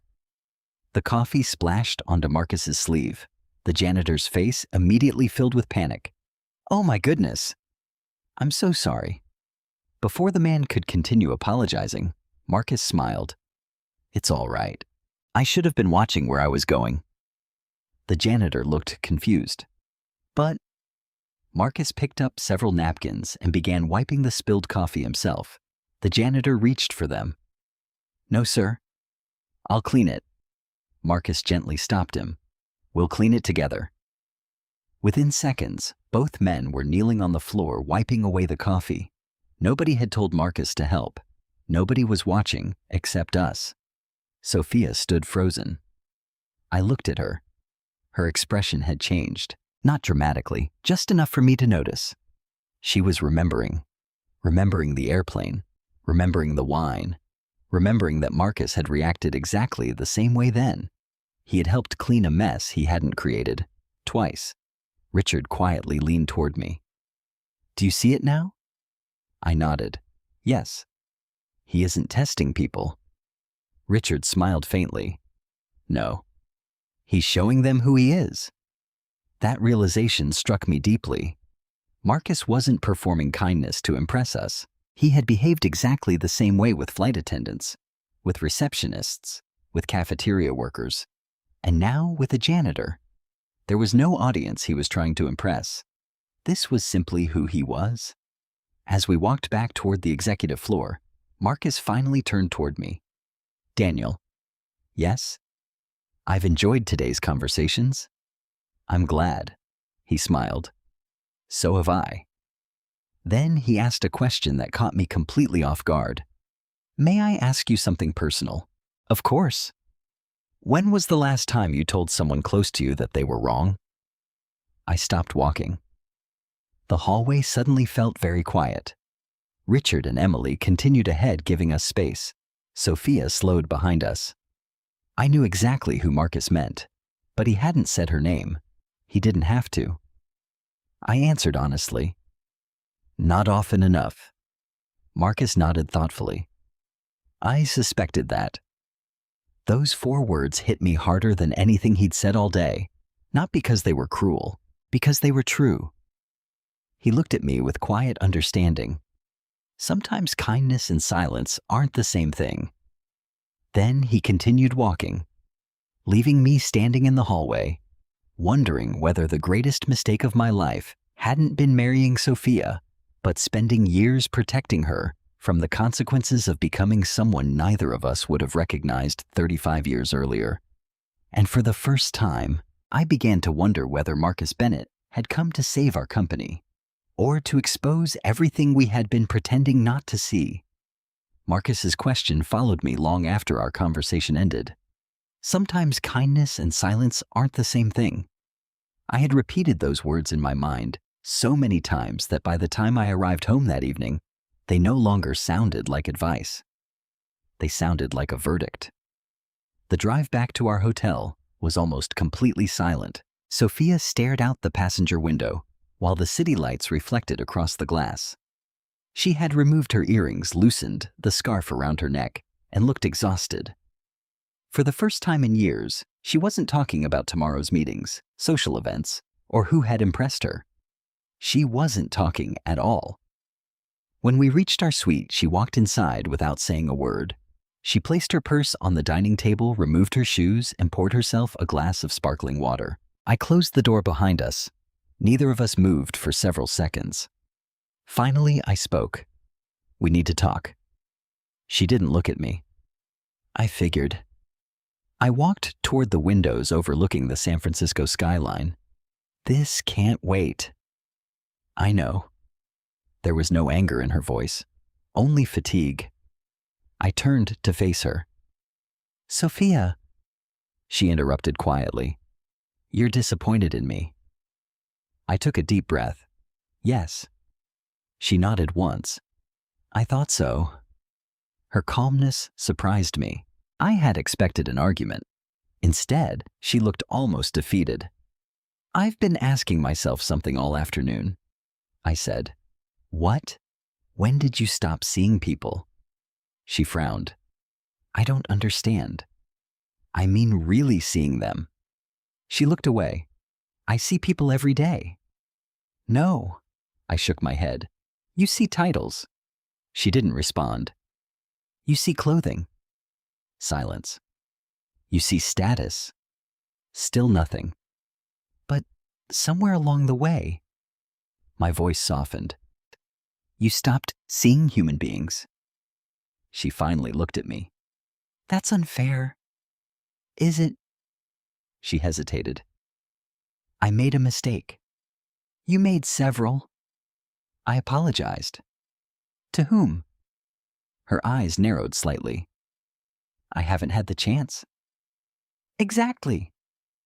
She placed her glass on the counter with more force than necessary.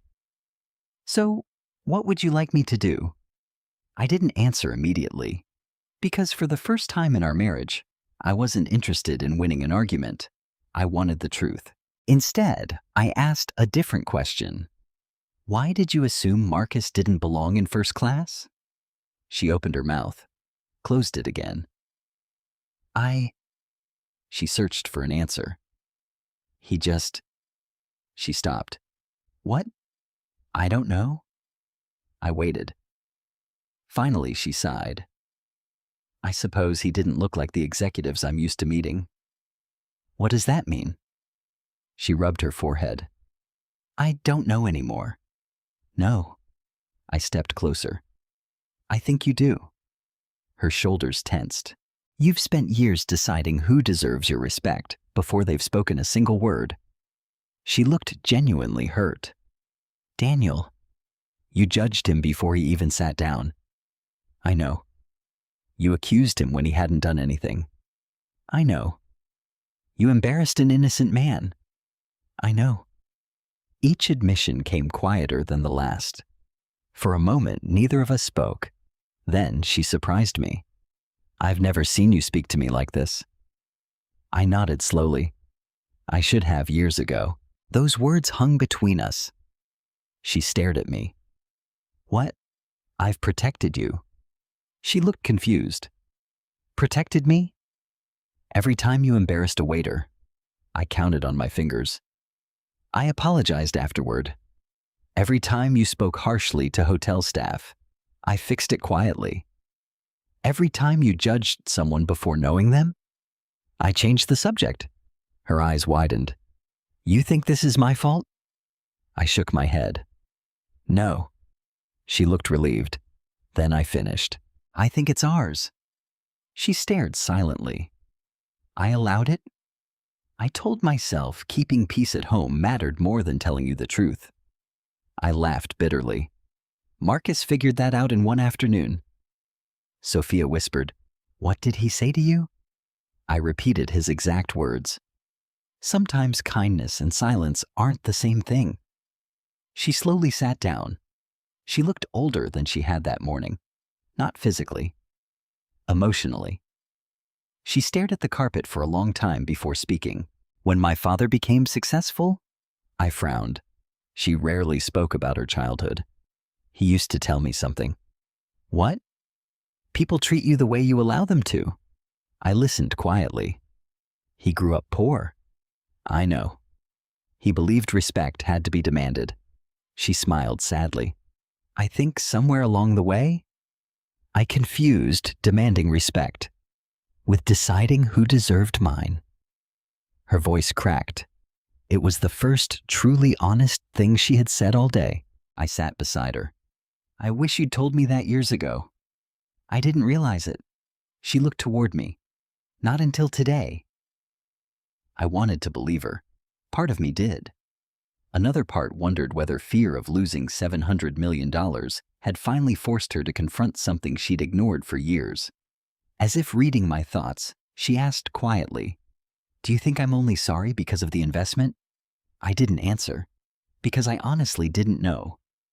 She nodded. I wouldn't believe me either. The room became silent again. After several minutes, she spoke. What happens tomorrow? Marcus continues interviewing executives.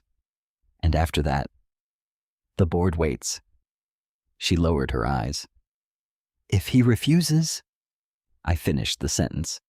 Nearly 2,000 employees could lose their jobs. She closed her eyes. Tears slowly appeared. I've never cried over money. I know.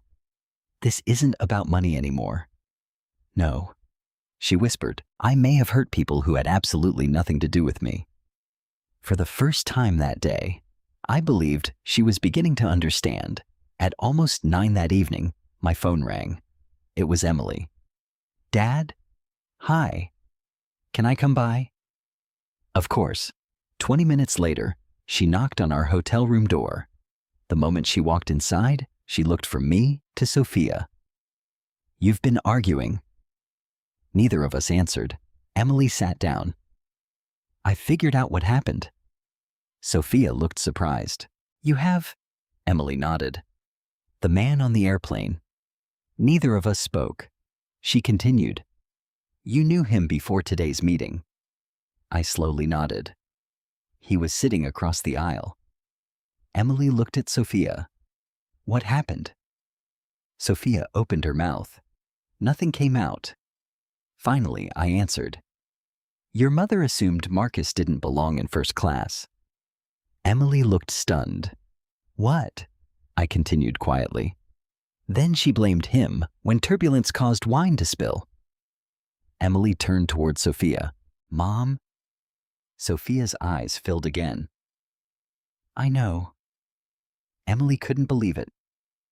You actually did that. Sophia nodded, very slowly. Emily leaned back in her chair. I don't even know what to say. Neither did I. Then Emily said something that none of us expected. I've been making some of the same mistakes. Sophia looked up. What? Emily sighed. Not like that. She looked ashamed. But I've started judging employees by their confidence, by how polished they seem, by whether they speak like executives. She shook her head. I never realized where I learned it. The room fell completely silent. 3 generations, one pattern, passed quietly from parent to child, not through lessons, through example. I looked at my daughter, then at my wife. For the first time, I realized this wasn't just about Sophia anymore. It was about the culture inside our family. The same culture Marcus had spent the entire day asking us to examine. And tomorrow, he would continue asking questions none of us could answer honestly, until we were finally willing to stop defending ourselves and start facing who we had become. I barely slept that night. Every time I closed my eyes, I saw Marcus Bennett sitting calmly across the aisle on that airplane, while Sophia questioned whether he belonged there. Then I remembered Karen at the front desk, the cafeteria manager, the janitor, every person Marcus had spoken to with the same quiet respect. The contrast was impossible to ignore. By 6 the next morning, I was already awake, standing by the hotel window with a cup of coffee in my hands. San Francisco was just beginning to come alive. Behind me, Sophia quietly walked into the living room. She looked exhausted. I didn't sleep either, she admitted. I nodded. I figured.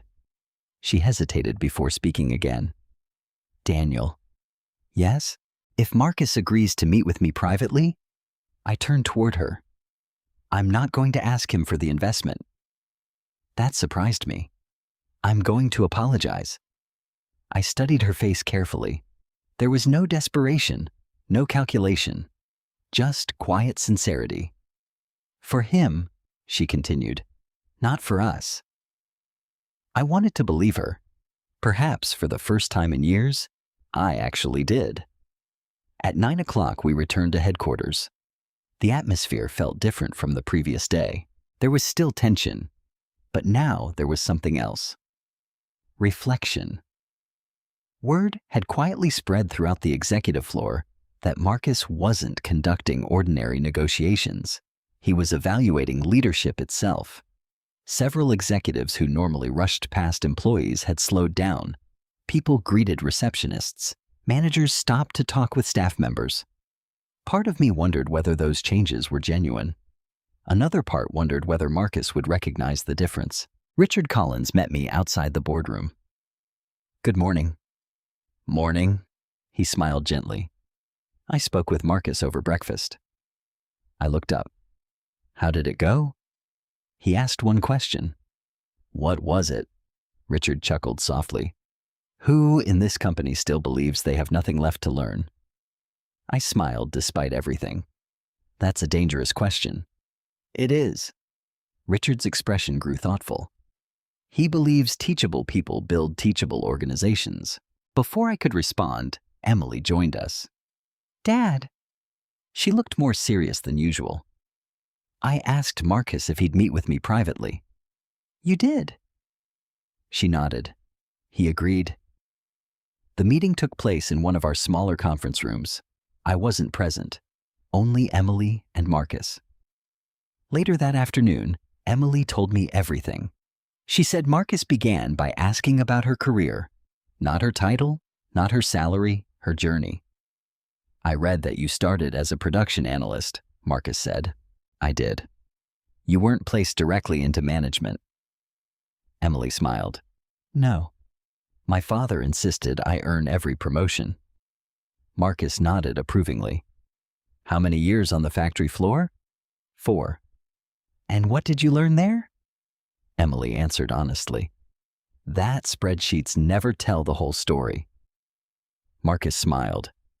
I was hoping you'd say that. The conversation continued for almost an hour. They discussed leadership, employees, decision-making, failure. Finally, Emily asked the question that had been haunting all of us. Can I ask you something personal? Marcus nodded. Of course. Were you evaluating us on the airplane? Marcus didn't answer immediately. Instead, he looked out the window. Then he said something Emily would later repeat to me, word for word. I wasn't evaluating anyone. Emily frowned. You weren't. No. I was simply traveling. She looked confused. But, Marcus smiled gently, when people believe nobody important is watching, they usually reveal themselves. Emily sat quietly. I understand. Marcus looked directly at her. Do you know what disappointed me most? She expected him to mention Sophia. He didn't. Your father. Emily looked shocked. My father. Marcus nodded. I wasn't disappointed because he was rude. He wasn't. I wasn't disappointed because he agreed with what happened. He didn't. Marcus folded his hands. I was disappointed because I could see he knew it was wrong and chose peace instead of truth. Emily later admitted those words hit her harder than anything else Marcus had said because she knew they were true. After lunch, Emily came looking for me. Dad? She closed my office door behind her. I need to tell you something. I could see tears in her eyes. What happened? I met with Marcus. I know. She sat down. He never criticized Mom. That surprised me. He didn't. No. He talked about you. I felt my stomach tighten. What did he say? Emily repeated Marcus's words exactly. He said, leadership isn't measured by how you correct strangers. It's measured by whether you're willing to correct the people you love. I slowly sat back in my chair. For a long moment, neither of us spoke. Then Emily reached across the desk and held my hand. Dad? I know. No. She shook her head gently. I don't think you do. I looked at her. You spent years trying to protect our family. She smiled sadly. But sometimes protecting people from consequences protects the problem instead. I closed my eyes. It was the second time in 24 hours I'd heard the same lesson from 2 different people. One was an investor. The other was my daughter. Neither was wrong. Late that afternoon, Richard entered my office carrying a folder. The interviews are almost finished. How many are left? 1. I looked up. Who? Richard smiled faintly. Sophia. I immediately stood. Now. In 15 minutes. I found Sophia sitting alone in the executive lounge. She looked at me nervously. He's ready. She nodded. I'm scared. I took both of her hands. I know. What if he refuses to forgive me? I answered honestly. That's his choice. She lowered her head. I don't deserve it. I didn't argue. Instead, I said something I should have said years earlier. Sophia. She looked up. I'm proud of you. Her eyes filled with tears. For what? For finally caring more about becoming better than about being right. She squeezed my hand. Then the assistant opened the conference room door. Mrs. Reed. Sophia stood slowly. She took one deep breath, then walked inside. The door quietly closed behind her. I remained in the hallway, waiting, praying, not for $700 million, not for the company, but for the woman I had loved for 35 years, because somewhere behind that door, for the first time in a very long time, Sophia Reed wasn't trying to defend herself. She was finally ready to face herself, and I had no idea whether Marcus Bennett would see regret or the beginning of real change. The conference room door remained closed for nearly an hour. It felt much longer. I sat alone in the hallway outside, unable to concentrate on the reports spread across my lap. Employees passed by, offering polite smiles before disappearing into elevators. Richard walked past twice quietly, placing a reassuring hand on my shoulder without saying a word. Neither of us knew what was happening inside. Neither of us wanted to interrupt. Finally, the door opened. Sophia stepped out slowly. For a moment, I didn't recognize her expression. She wasn't crying. She wasn't relieved. She simply looked lighter, as though she had finally set down something she had been carrying for years. I stood immediately. "How did it go?" She looked at me for several seconds before answering. "He listened." "That's all?" She nodded. He listened. We walked together toward the executive lounge. Neither of us spoke until the door closed behind us. Only then did I ask again, "What happened?" Sophia sat quietly before beginning. I apologized. I waited. I didn't mention the investment. She looked directly into my eyes. I didn't ask him to forgive me. "What did you say?" She smiled sadly. I told him I had spent years believing respect belonged to people who looked successful. Her voice trembled, and I admitted I had confused wealth with worth. I remained silent. He didn't interrupt. He didn't judge me. He just listened. "What happened then?" Sophia took a deep breath. I asked him one question. "What was it I asked?" She paused. Whether he believed people could truly change. I found myself leaning forward. "What did he say?" She repeated Marcus's answer exactly. "I've built my entire career on believing they can." I closed my eyes for a moment. That sounded exactly like him. "But," she continued quietly, "he also said something else. What? Change isn't something people announce." She looked toward the window. "It's something other people eventually notice." The room became silent. No promises, no dramatic speech, just another simple truth. Later that afternoon, Richard called an executive meeting. Everyone gathered once again in the boardroom. Marcus entered, carrying the same leather portfolio he had used all week. This time, however, there was no presentation waiting on the screen. No charts, no questions, only Marcus standing calmly at the front of the room. "I've completed my interviews." Every executive straightened. "I appreciate everyone's honesty." His eyes briefly met mine, especially when honesty wasn't comfortable. No one moved. Marcus continued. "When I first began studying Reed Industrial Systems, I believed I was evaluating a manufacturing company." He smiled slightly. I was mistaken. Several executives exchanged confused looks. I was actually evaluating something much more important. Richard asked quietly, "What was that?" Marcus answered without hesitation. "The willingness to grow." He looked around the room. "Financial strength can be borrowed. Technology can be purchased. Consultants can solve operational problems." He paused. "But humility," he slowly shook his head, "cannot be outsourced."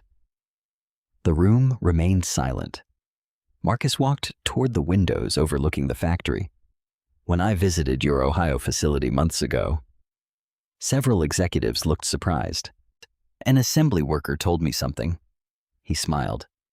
"She said this company used to feel like family." His expression softened. Then she added, "Sometimes families forget to listen." I looked toward Emily.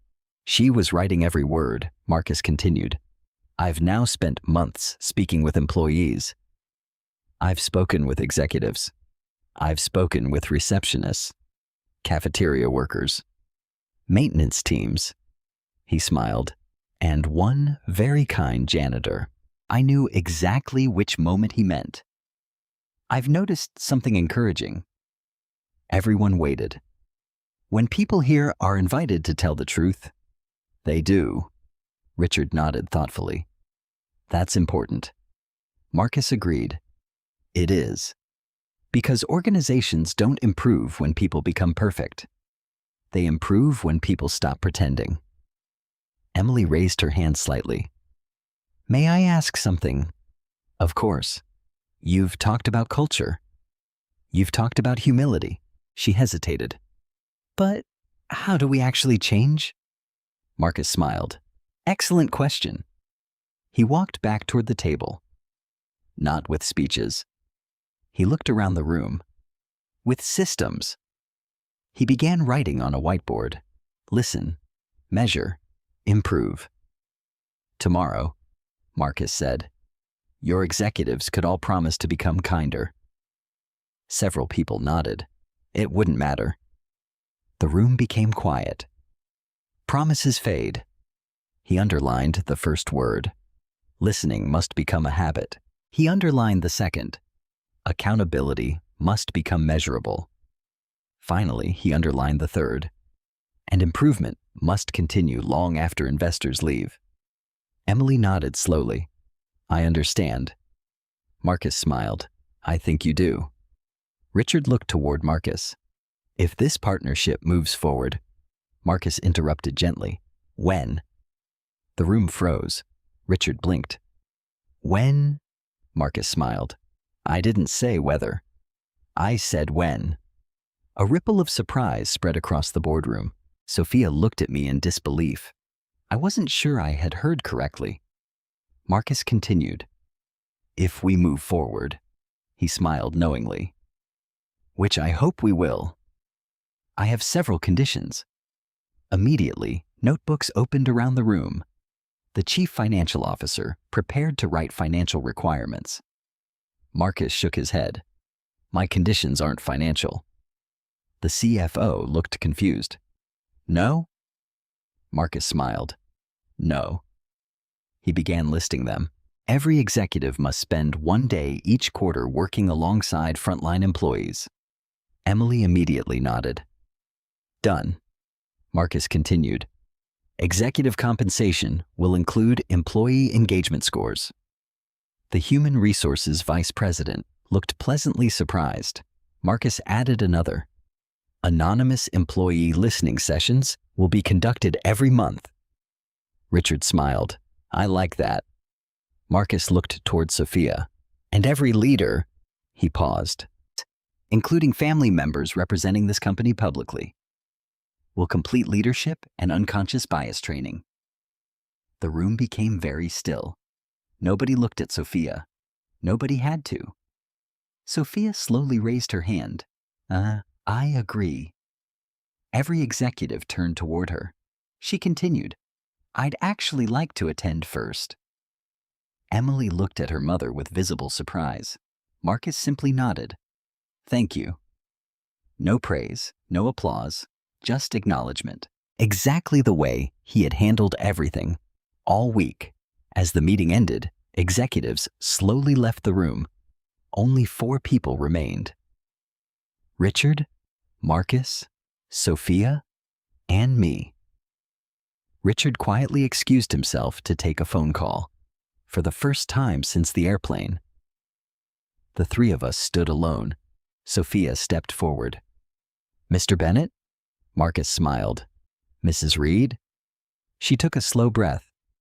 I don't expect forgiveness. Marcus waited. I just wanted you to know. She looked directly into his eyes. I intend to become someone who would never repeat what happened. Marcus studied her for a moment. Then he smiled warmly. I believe you. Sophia looked genuinely shocked. You do? He nodded. Because the woman standing here today, he paused, isn't the same woman who boarded that airplane. Tears filled Sophia's eyes. Marcus extended his hand. Not as an investor, not as a CEO, simply as one human being offering another the chance to move forward. Sophia accepted it with both hands. No cameras, no audience, no applause. Just a quiet moment of grace. Watching them, I realized something extraordinary. The $700 million had never been the greatest gift Marcus Bennett could offer us. The greatest gift was believing we were still capable of becoming better people, and suddenly, for the first time since this journey began, I believed it too. The final board meeting was scheduled for Friday morning at 10. For the first time all week, I arrived before anyone else. Not because I wanted to review financial reports. I had already memorized every number that mattered. Instead, I walked through the building. I stopped at the reception desk and asked Karen how her grandson's baseball season was going. She smiled with surprise. He's playing shortstop now. I hope he enjoys every minute of it. I'll tell him you asked. As I continued through the lobby, I noticed something else. Other executives had begun doing the same thing. The chief financial officer stopped to thank the security guards. Our legal counsel stood talking with 2 administrative assistants over coffee. Emily was already downstairs in the cafeteria eating breakfast with several production supervisors who had arrived for meetings. None of these changes had been ordered. No memo had been sent. No policy required them. People had simply begun paying attention to one another. For the first time in years, our headquarters felt less like a corporate office and more like a community. I wondered if Marcus would notice. Then I smiled to myself. Of course he would. He always noticed. At exactly 10 o'clock, everyone gathered in the boardroom. This time, the atmosphere was different. There was still anticipation, but the panic that had filled the room 2 days earlier had disappeared. Richard Collins stood. Thank you, everyone.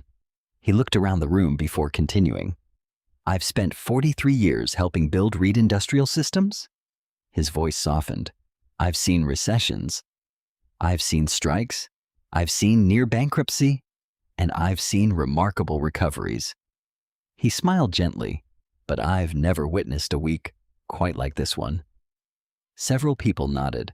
Richard turned toward Marcus. Thank you. Marcus inclined his head politely. The credit belongs to your people. Richard laughed softly. They'd probably say the same about you. Marcus smiled, but didn't respond. That was another thing I had come to admire about him. He never seemed interested in receiving credit. The legal team distributed thick folders containing the final investment agreement. $700 million. A strategic partnership lasting at least 10 years. Protection for every manufacturing facility. Funding for research and modernization and workforce development. Any executive in America would have focused on the financial terms. Marcus focused on something else. Before opening the agreement, he looked around the room.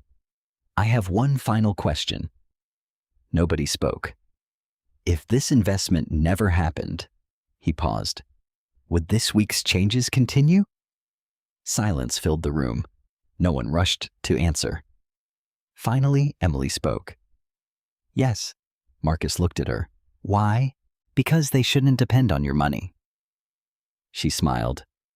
They should have existed long before you arrived. Marcus nodded thoughtfully. Richard answered next. I agree. So do I, our Human Resources Vice President added. Soon, every executive around the table spoke, not with rehearsed speeches, with simple commitments. Our operations director promised to spend 1 day each month visiting production teams. The chief financial officer proposed publishing annual leadership accountability reports. The general counsel suggested anonymous reporting protections for employees who experienced discrimination or unethical behavior. Marcus listened quietly. Then his eyes settled on Sophia. She hadn't spoken. Not yet. He didn't call on her. He simply waited. Sophia slowly stood. She didn't bring notes. She didn't prepare a speech. She looked around the room before speaking. I've represented this company at charity events. She paused. Fundraisers? Industry dinners? And executive gatherings. She swallowed. I always believed I was protecting our reputation. Her voice became softer. I now realize I was protecting my own image. No one interrupted. I judged people before I knew them. I confused confidence with superiority. I believed respect was something successful people deserved. She looked directly at Marcus, instead of something every person deserves. The room remained completely silent. Sophia continued, I can't change what I did on that airplane. Her eyes filled with tears. But I can decide who I become afterward. She looked toward Richard. I'd like to resign from every honorary leadership position I've held within this company. Richard looked surprised. Sophia raised a hand gently. Please let me finish. She took another breath. If I ever represent Reed Industrial Systems again, I want it to be because I've earned that privilege. Not because I'm married to Daniel. I felt my throat tighten. That wasn't something I had expected. Not in 1,000 years. Marcus watched her carefully, still saying nothing. Richard finally broke the silence. Sophia, you don't have to resign. She smiled sadly. I know. I'm choosing to. She looked around the room. Titles never made me a leader. They only made me believe I already was one. No one argued, because every person in the room understood the difference. Marcus slowly closed the investment folder. Then he stood. I've spent most of my career making investment decisions. He walked toward the windows overlooking the factory one last time. My analysts often ask me how I know when it's time to say yes. He smiled. I tell them the same thing every time. He turned back toward us. I stop looking at who people were and start looking at who they're becoming. Those words settled over the room like a blessing. He looked at Richard. I've made my decision. Every heartbeat seemed to stop. Richard folded his hands together. So have we. Marcus looked around the table one final time. I believe Reed Industrial Systems has extraordinary products. He smiled toward Emily. Talented people. He looked at me. Leaders willing to learn. Finally, his eyes rested on Sophia. And perhaps most importantly, he paused. People willing to tell difficult truths. Nobody breathed. Marcus picked up his pen. He signed the final page. The sound of the pen moving across the paper echoed through the silent room. Richard immediately signed beside him. One by one, the remaining signatures followed. No one applauded. No one cheered. Instead, many of us simply sat there quietly, because we understood something that couldn't be measured in dollars.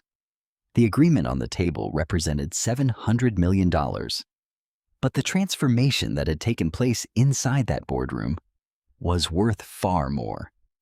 As the meeting concluded, Marcus gathered his portfolio. Richard extended his hand. Congratulations. Marcus smiled. I think congratulations belong to all of us. Then he looked at me. Daniel. Yes? When we first met, he smiled knowingly. I wondered whether you would ever find your voice. I felt my face grow warm. I almost didn't. But you did. He placed a hand lightly on my shoulder. And your company will be stronger because of it. Watching him walk toward the boardroom door, I realized that the investment agreement was complete. But our journey wasn't. Because rebuilding a company takes money. Rebuilding trust takes much longer. And I was determined that my family would spend however long it took, earning every bit of it. The announcement was scheduled for Monday morning. Although the agreement had already been signed, Richard insisted that the entire company should hear the news together. People deserve more than an email, he told us. They deserve to see the future standing in front of them. I couldn't have agreed more. By 8 o'clock, employees from every department had gathered inside the largest assembly hall at our headquarters. Factory supervisors stood beside engineers. Receptionists sat next to accountants. Maintenance crews filled the back rows beside executives. It was the first all-company meeting we'd held in years. Looking around the room, I realized something unexpected. There weren't separate groups anymore. People were talking across departments, laughing together, introducing themselves. Small changes, but real ones. Richard walked onto the stage first. The applause that greeted him was warm and heartfelt. He smiled until the room became quiet. "Good morning, everyone." A chorus of greetings answered him. Richard looked around the hall for several moments before speaking again. "I've spent most of my adult life inside this company." He laughed softly. "So much so that my wife used to joke she should have rented an office here." The audience laughed with him. "But today," his voice became more emotional, "is one of the proudest days of my career." A large screen behind him lit up. "Reed Industrial Systems Building, the future together." Richard continued. "Many of you know the past year has been challenging." The room grew still. "We've faced rising costs, supply chain disruptions, market uncertainty." He paused. "And yes, there were moments when your leadership team wasn't sure what tomorrow would look like." Several employees exchanged worried glances. Richard smiled. "I'm happy to tell you, tomorrow looks very bright." The screen changed again. "Strategic partnership approved, $700 million investment." For a split second, absolute silence filled the room. Then applause erupted. Not polite applause, thunderous applause. People stood. Some employees hugged one another. Others wiped away tears. I saw several longtime factory workers embracing, as though a tremendous weight had just been lifted from their shoulders, because it had. Their jobs, their families, their futures. All had just become far more secure. Richard raised his hands gently. "There's someone I'd like you to meet." He turned toward the side of the stage. "Ladies and gentlemen, Mr. Marcus Bennett." The applause grew even louder. Marcus walked calmly onto the stage, exactly as he had walked through every room that week. No dramatic entrance, no attempt to command attention, just quiet confidence. He waited patiently until the applause faded. Then he smiled. "Thank you. I appreciate your welcome." He looked across the hundreds of faces before him. "I've invested in many companies." He paused. "But this investment isn't something I made because Reed Industrial Systems was perfect." The room became quiet. "I made this investment because I watched people become better." No one moved. I watched leaders admit mistakes. I watched employees speak honestly. I watched difficult conversations replace comfortable silence. His eyes briefly found mine in the front row. And I watched courage appear where pride once stood. I swallowed hard. I knew exactly what he meant. Marcus continued. "Money can buy equipment. It can build factories. It can fund innovation." He smiled warmly. "But trust?" He shook his head gently. "Must always be earned." The room erupted into applause again. After the meeting ended, employees gathered throughout the lobby speaking excitedly. News crews interviewed Richard. Financial journalists requested statements. Industry analysts congratulated the executive team. Marcus quietly slipped away from the cameras. That didn't surprise me. What did surprise me was where I found him. The employee cafeteria, standing in line for coffee, exactly where he'd stood 3 days earlier. The same cafeteria manager recognized him immediately. "Mr. Bennett," she smiled brightly. "Congratulations." Marcus laughed. "I think congratulations belong to all of you." She handed him his coffee. "This one's on us." He smiled. "I appreciate that." Then he placed money in the donation jar beside the register instead. Another quiet act. Another reminder that generosity didn't need attention. I carried my own coffee over to his table. "May I join you?" "Please?" For several moments, we simply sat together. Finally, I spoke. "I've been wanting to thank you." Marcus looked at me. "For what?" "For not humiliating Sophia." He smiled thoughtfully. "I considered it." That answer surprised me. You did? He nodded.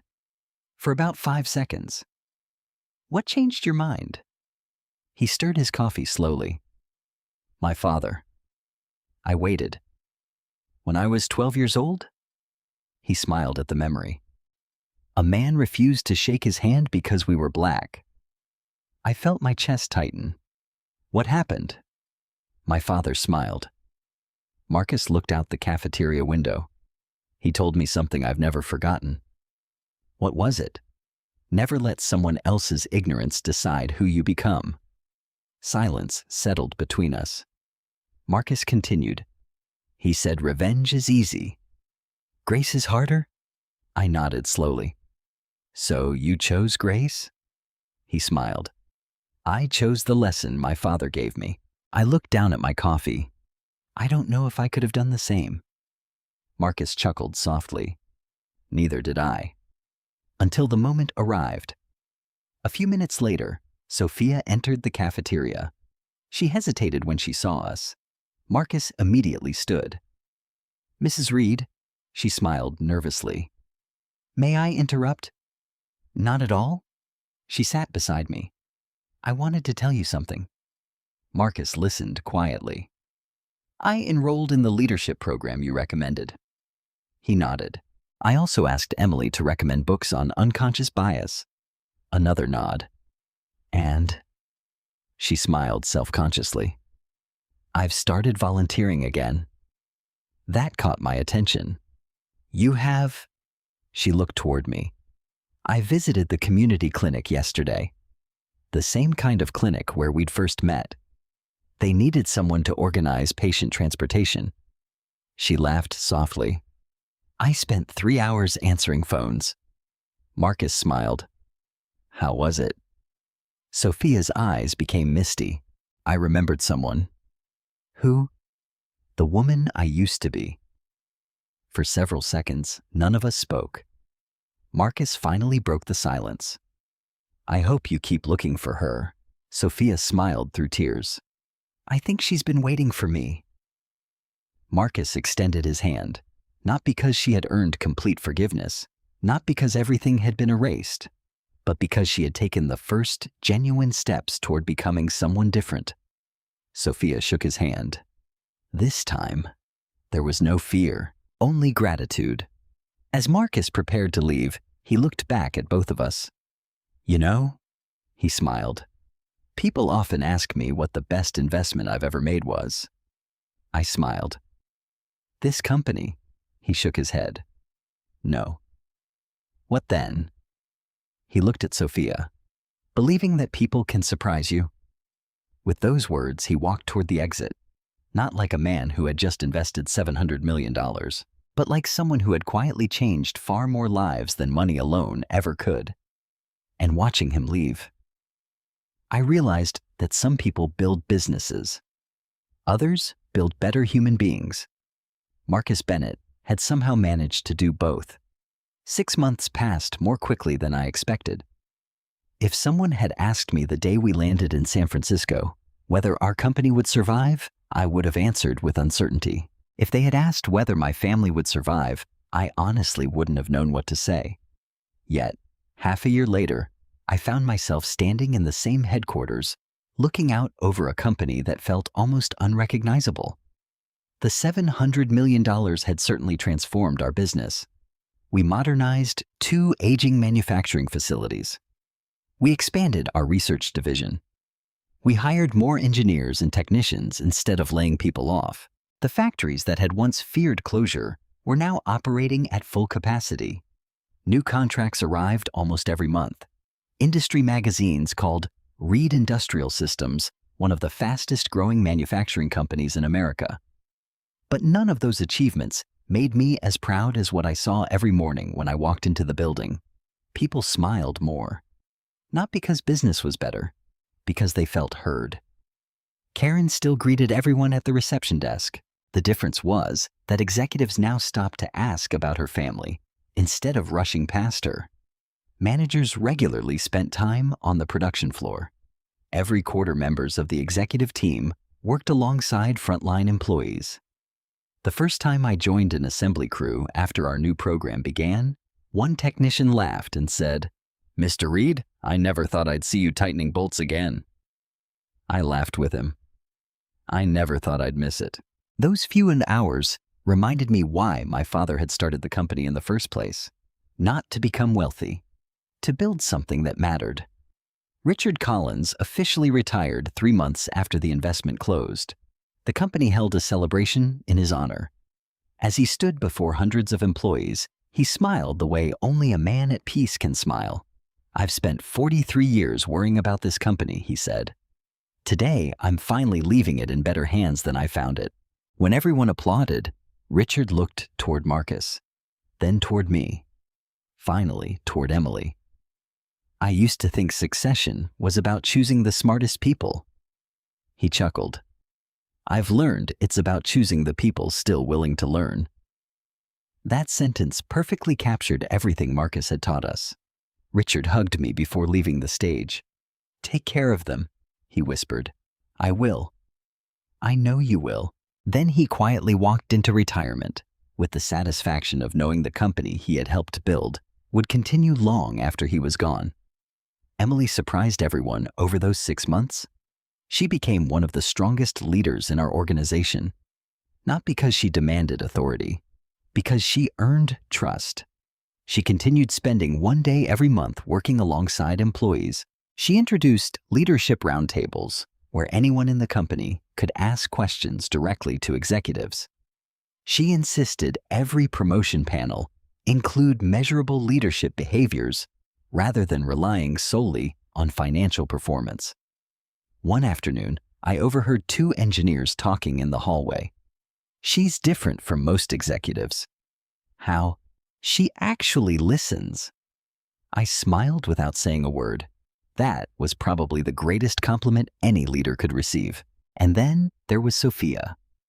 If anyone had told me that the woman who questioned whether Marcus belonged in first class would someday spend her weekends volunteering at the same community clinic where we first met, I would have struggled to believe it. But that's exactly what happened. Every Saturday morning, she drove across town before sunrise. She answered phones, helped elderly patients complete paperwork, organized transportation for people who couldn't afford rides to medical appointments. She never posted photographs online. She never mentioned it at charity dinners. Most people inside our company didn't even know she was doing it. One evening, I asked her why. She smiled. "Because if I'm trying to impress someone," she paused, "I'm doing it for the wrong reason." I reached across the dinner table and took her hand. "You've changed." She shook her head gently. "No." "What do you mean?" "I think I'm remembering." "Remembering what?" "The woman you married." Neither of us spoke for a long moment. Then I quietly said the words I had wanted to say for months. "I'm proud of you." She smiled through tears. "That means more now than it ever would have before." The greatest surprise came several weeks later. Marcus invited the 3 of us, Sophia, Emily, and me, to lunch. Not in an expensive restaurant, not at a private club, at a small neighborhood cafe near the community clinic. It felt exactly like something he would choose. After we finished eating, Marcus looked at Sophia. "I have something for you." He handed her a small envelope. She looked confused. Inside was a photograph. It showed the elderly woman Marcus had helped at JFK Airport on the morning of our flight. On the back of the photo were handwritten words, "The first person you see may become the most important person you meet. Treat every person accordingly." Sophia traced the handwriting with her fingertips. "I'll keep this forever." Marcus smiled. "I hope you don't." She looked surprised. "No? I hope one day you won't need the reminder." She laughed softly. "I hope so too." As we stood to leave, I walked Marcus to his car. "I've wanted to ask you something." "Go ahead." "Why did you really invest in Reed Industrial Systems?" He looked across the quiet street before answering. "It wasn't because of one meeting. It wasn't because of one apology. It wasn't even because of your financial performance. I waited. He smiled. I invested because I watched a family stop pretending. He looked directly at me. Businesses reflect the people who lead them. So do families. You and Sophia finally chose honesty over comfort. He placed a hand on my shoulder. That's rare. Then he added one final sentence. Never underestimate what can grow after someone is willing to tell the truth. I watched him drive away, not with sadness, with gratitude. Sometimes people enter your life carrying a lesson instead of a gift. Marcus Bennett brought both. Today, when I board an airplane walk through an office lobby or meet someone for the very first time, I remember that morning in first class. I remember how quickly appearances can deceive us. I remember how dangerous silence can become. Most of all, I remember that respect should never be something we offer only to people we believe can help us. It should be the first thing we give every human being we meet, because you never truly know who is standing in front of you. And even if you did, they would deserve your kindness anyway. That is the lesson that saved my company. More importantly, it saved my family. If there's one lesson this journey taught me, it's that character is revealed in the moments we believe no one important is watching. It's easy to be polite when someone has power, wealth, or influence. The real test is how we treat the stranger, the server, the receptionist, the janitor, or the person we assume can do nothing for us. For many years, I confused keeping the peace with doing the right thing. I believed that staying silent would protect my family. Instead, my silence allowed unhealthy habits to grow until they threatened everything we had built together. Sometimes love means speaking difficult truths. Sometimes accountability is the greatest act of kindness we can offer someone. I also learned that genuine change isn't announced with speeches or promises. It is demonstrated through consistent actions repeated day after day. Sophia didn't erase her mistakes with a single apology. She earned back trust by choosing humility, service, and respect long after everyone else had moved on. Marcus Bennett reminded us that forgiveness doesn't ignore wrongdoing. Instead, it creates the opportunity for transformation. Grace doesn't eliminate consequences, but it allows people who are willing to change to become better than they were before. No matter your age or where you come from, it's never too late to examine your heart, correct your course, and become the kind of person others feel safe, respected, and valued around. If this story touched you, I'd truly love to hear your thoughts. What would you have done if you had been in my position? Do you think Marcus made the right decision by choosing grace instead of revenge? Share your opinion in the comments, and don't forget to tell me where you're watching from and what time it is in your part of the world. If you enjoy stories about family redemption and second chances, please like this video, subscribe to the channel, and join me for the next story.